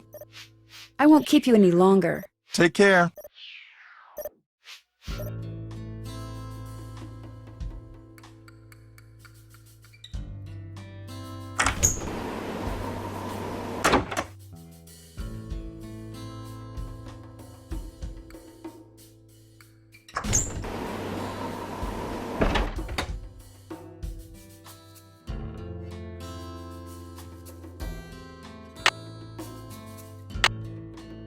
There, good as new. Sorta. Nothing happened. This contraption is obviously powered by something, but what?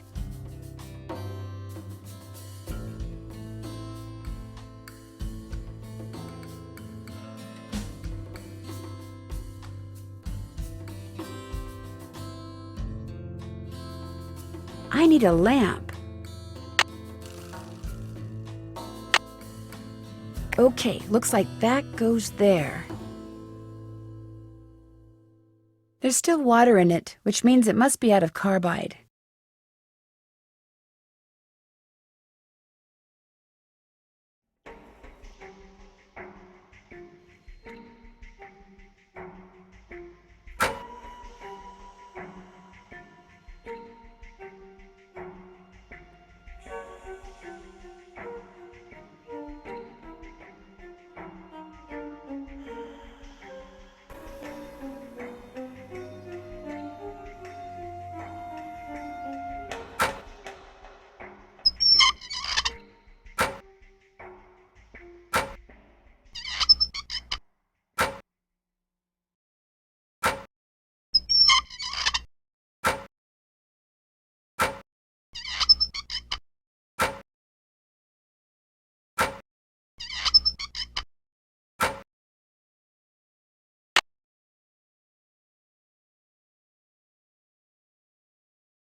There's still water in it, which means it must be out of carbide.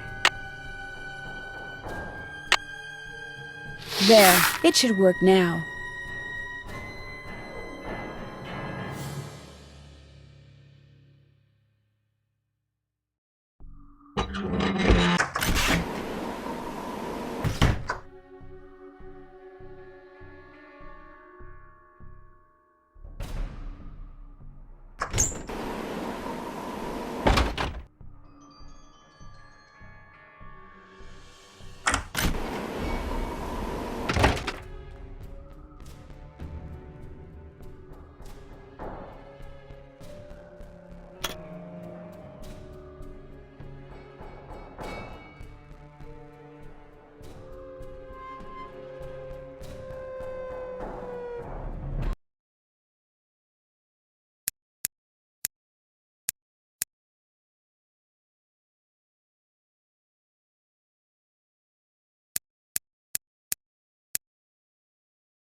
More pipes. Why am I not surprised?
That should do it.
And naturally, we have still more pipes.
There, that looks right.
Whoa, looks like I did something right.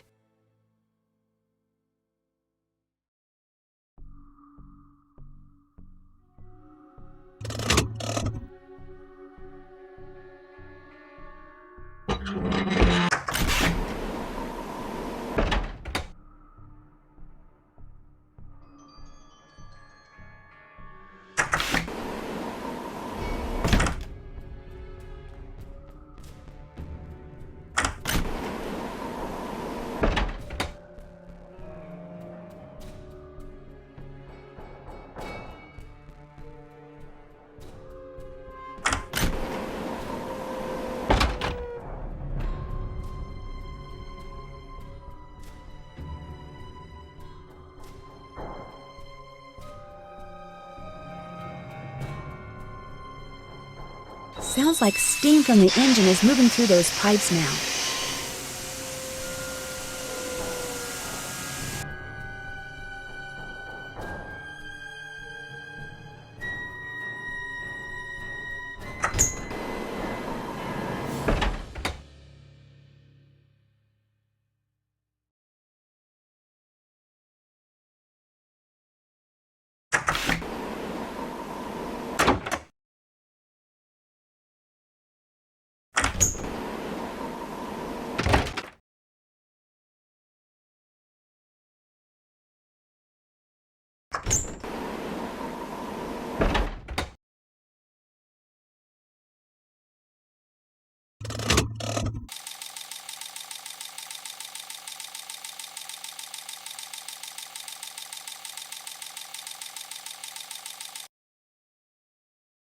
And we have liftoff.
where Jake's mine is?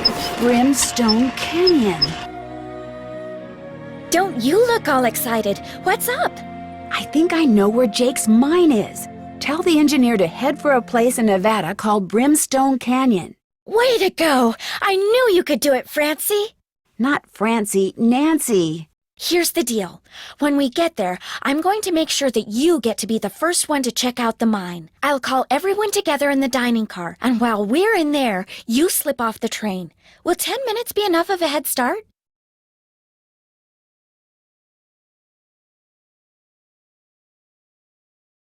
That'd be great. Think of it as your reward.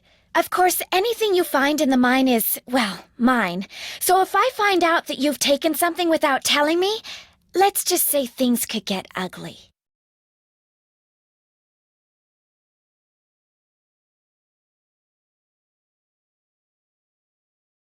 I wouldn't get your hopes up too high. The mine might be totally worthless, you know. I know, but I have the feeling that thanks to you, we are about to discover something huge. Great job, Amy. Thank you. All aboard!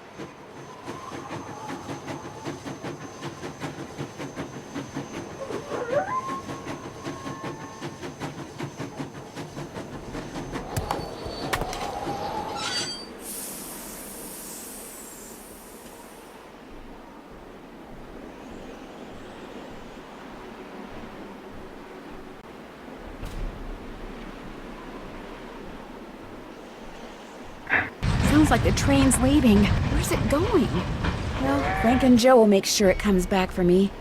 I hope.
Oh, right. This is the entrance to Jake's mine.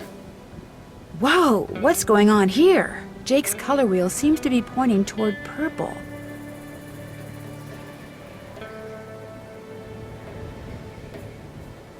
Wow, glowing lizards. Cool, but weird.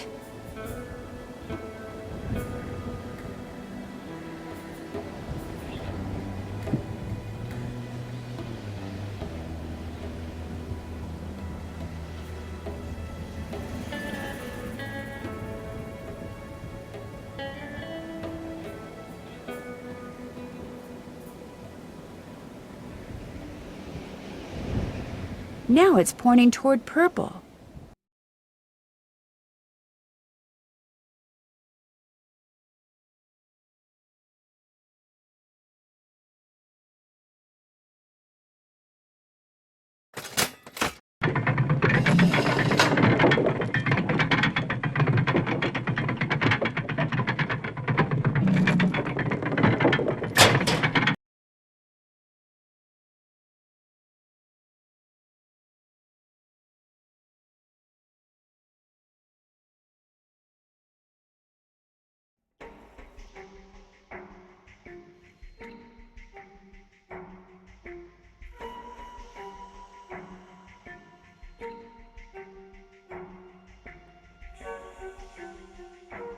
Now it's pointing toward yellow.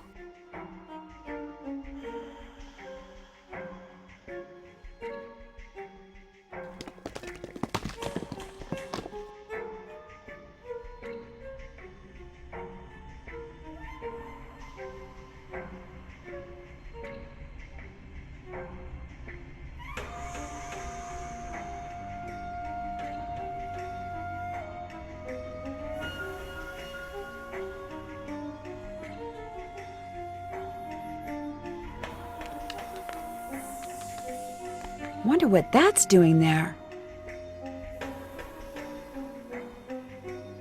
Uh-oh, there's some kind of chamber on the other side of those poles. But if I move the wrong one, the ceiling will collapse. Jake was too meticulous not to have left a clue somewhere as to how you're supposed to move them. I've seen that symbol before. I think I made a boo-boo.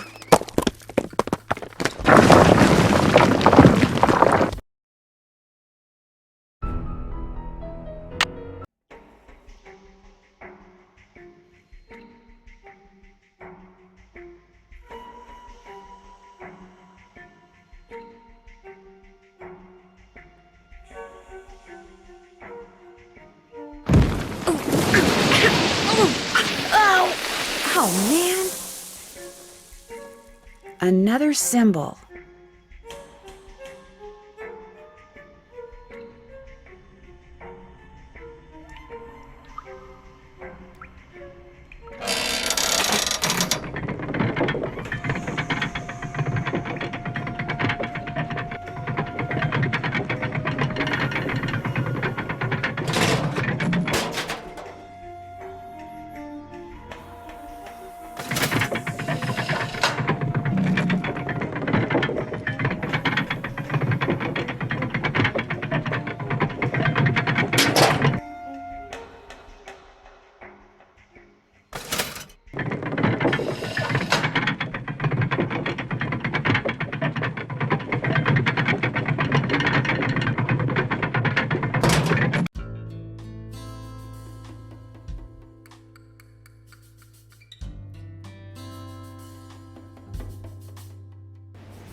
Uh-oh.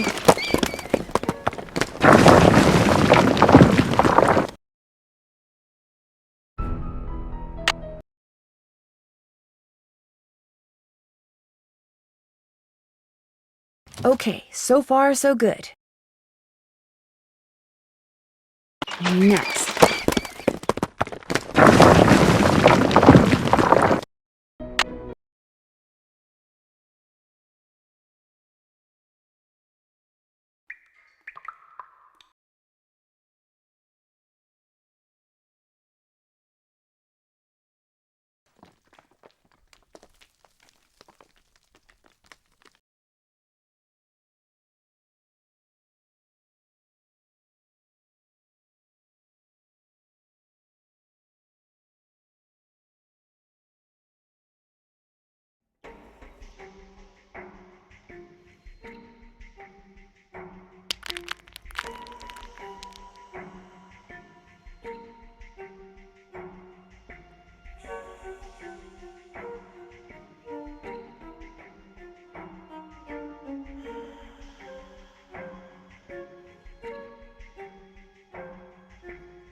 Oh, man.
Now, Jake Hurley, I presume?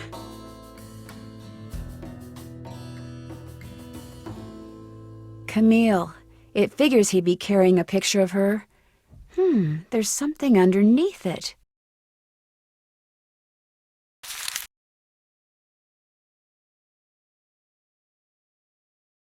Looks like a letter. April 14th, 1865.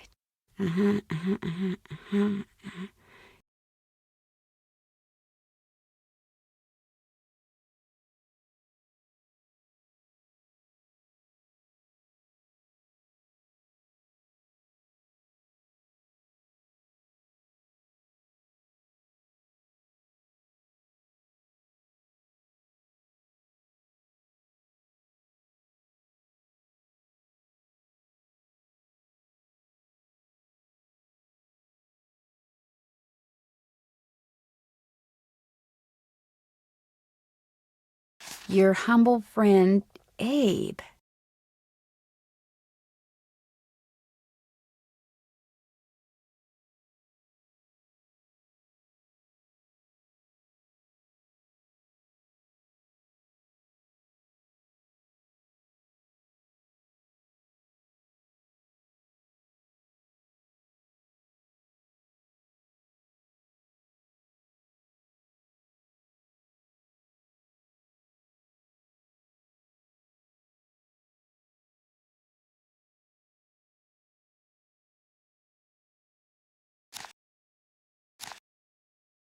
Oh my gosh, this is from Abraham Lincoln.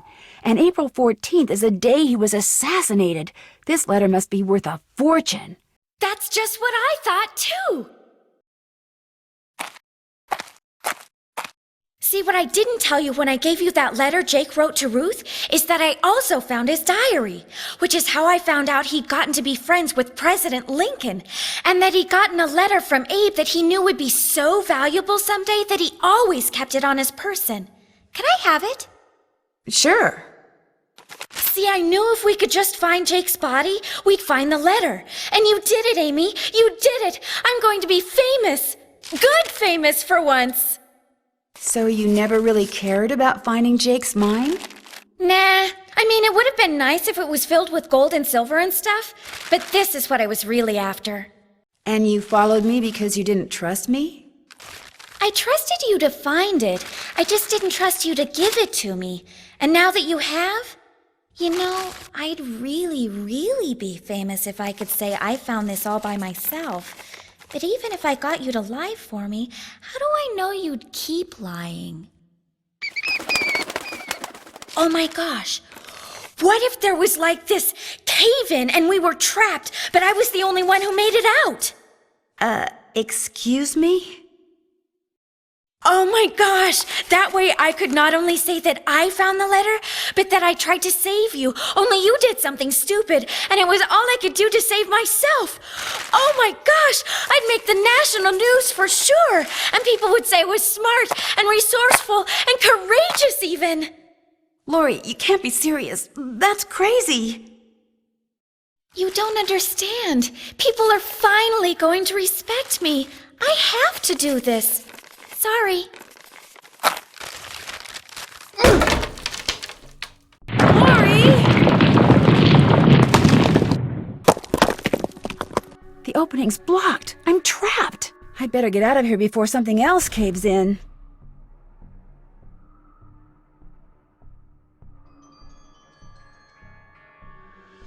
Maybe I could get out of here in this.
Lori, are you all right? Nancy! Is everything okay? It is now. As soon as we discovered you and Lori weren't on the train, we jumped off and hightailed it back here. What the heck's going on? I'm sure Lori will be glad to tell you all about it. Darn you, Natalie! It's Nancy. Dear Hannah, some hostess Lori Gerard turned out to be. When her father heard that she'd tried to seal me up in that mine, he canceled all her credit cards and said that from now on, Lori'll have to support herself. She has yet to stop crying. Tino Balducci told reporters that he knew what Lori was up to all along, and said he let Frank, Joe, and me solve the case so we amateurs could enjoy his limelight. Joe was just about to belt him when a big argument broke out between John Gray and Charlena over whether John had really recorded Camille's ghost. She started calling him a crackpot, and then he started calling her a hack. Then, well, let's just say that soon the press was no longer interested in what Tino had to say. As for Jake Hurley, it turns out that his letter from Abe Lincoln is worth a small fortune. Pretty ironic, huh? Jake spent his whole life searching for gold, when all along he possessed something far more valuable: his uncanny knack for making friends.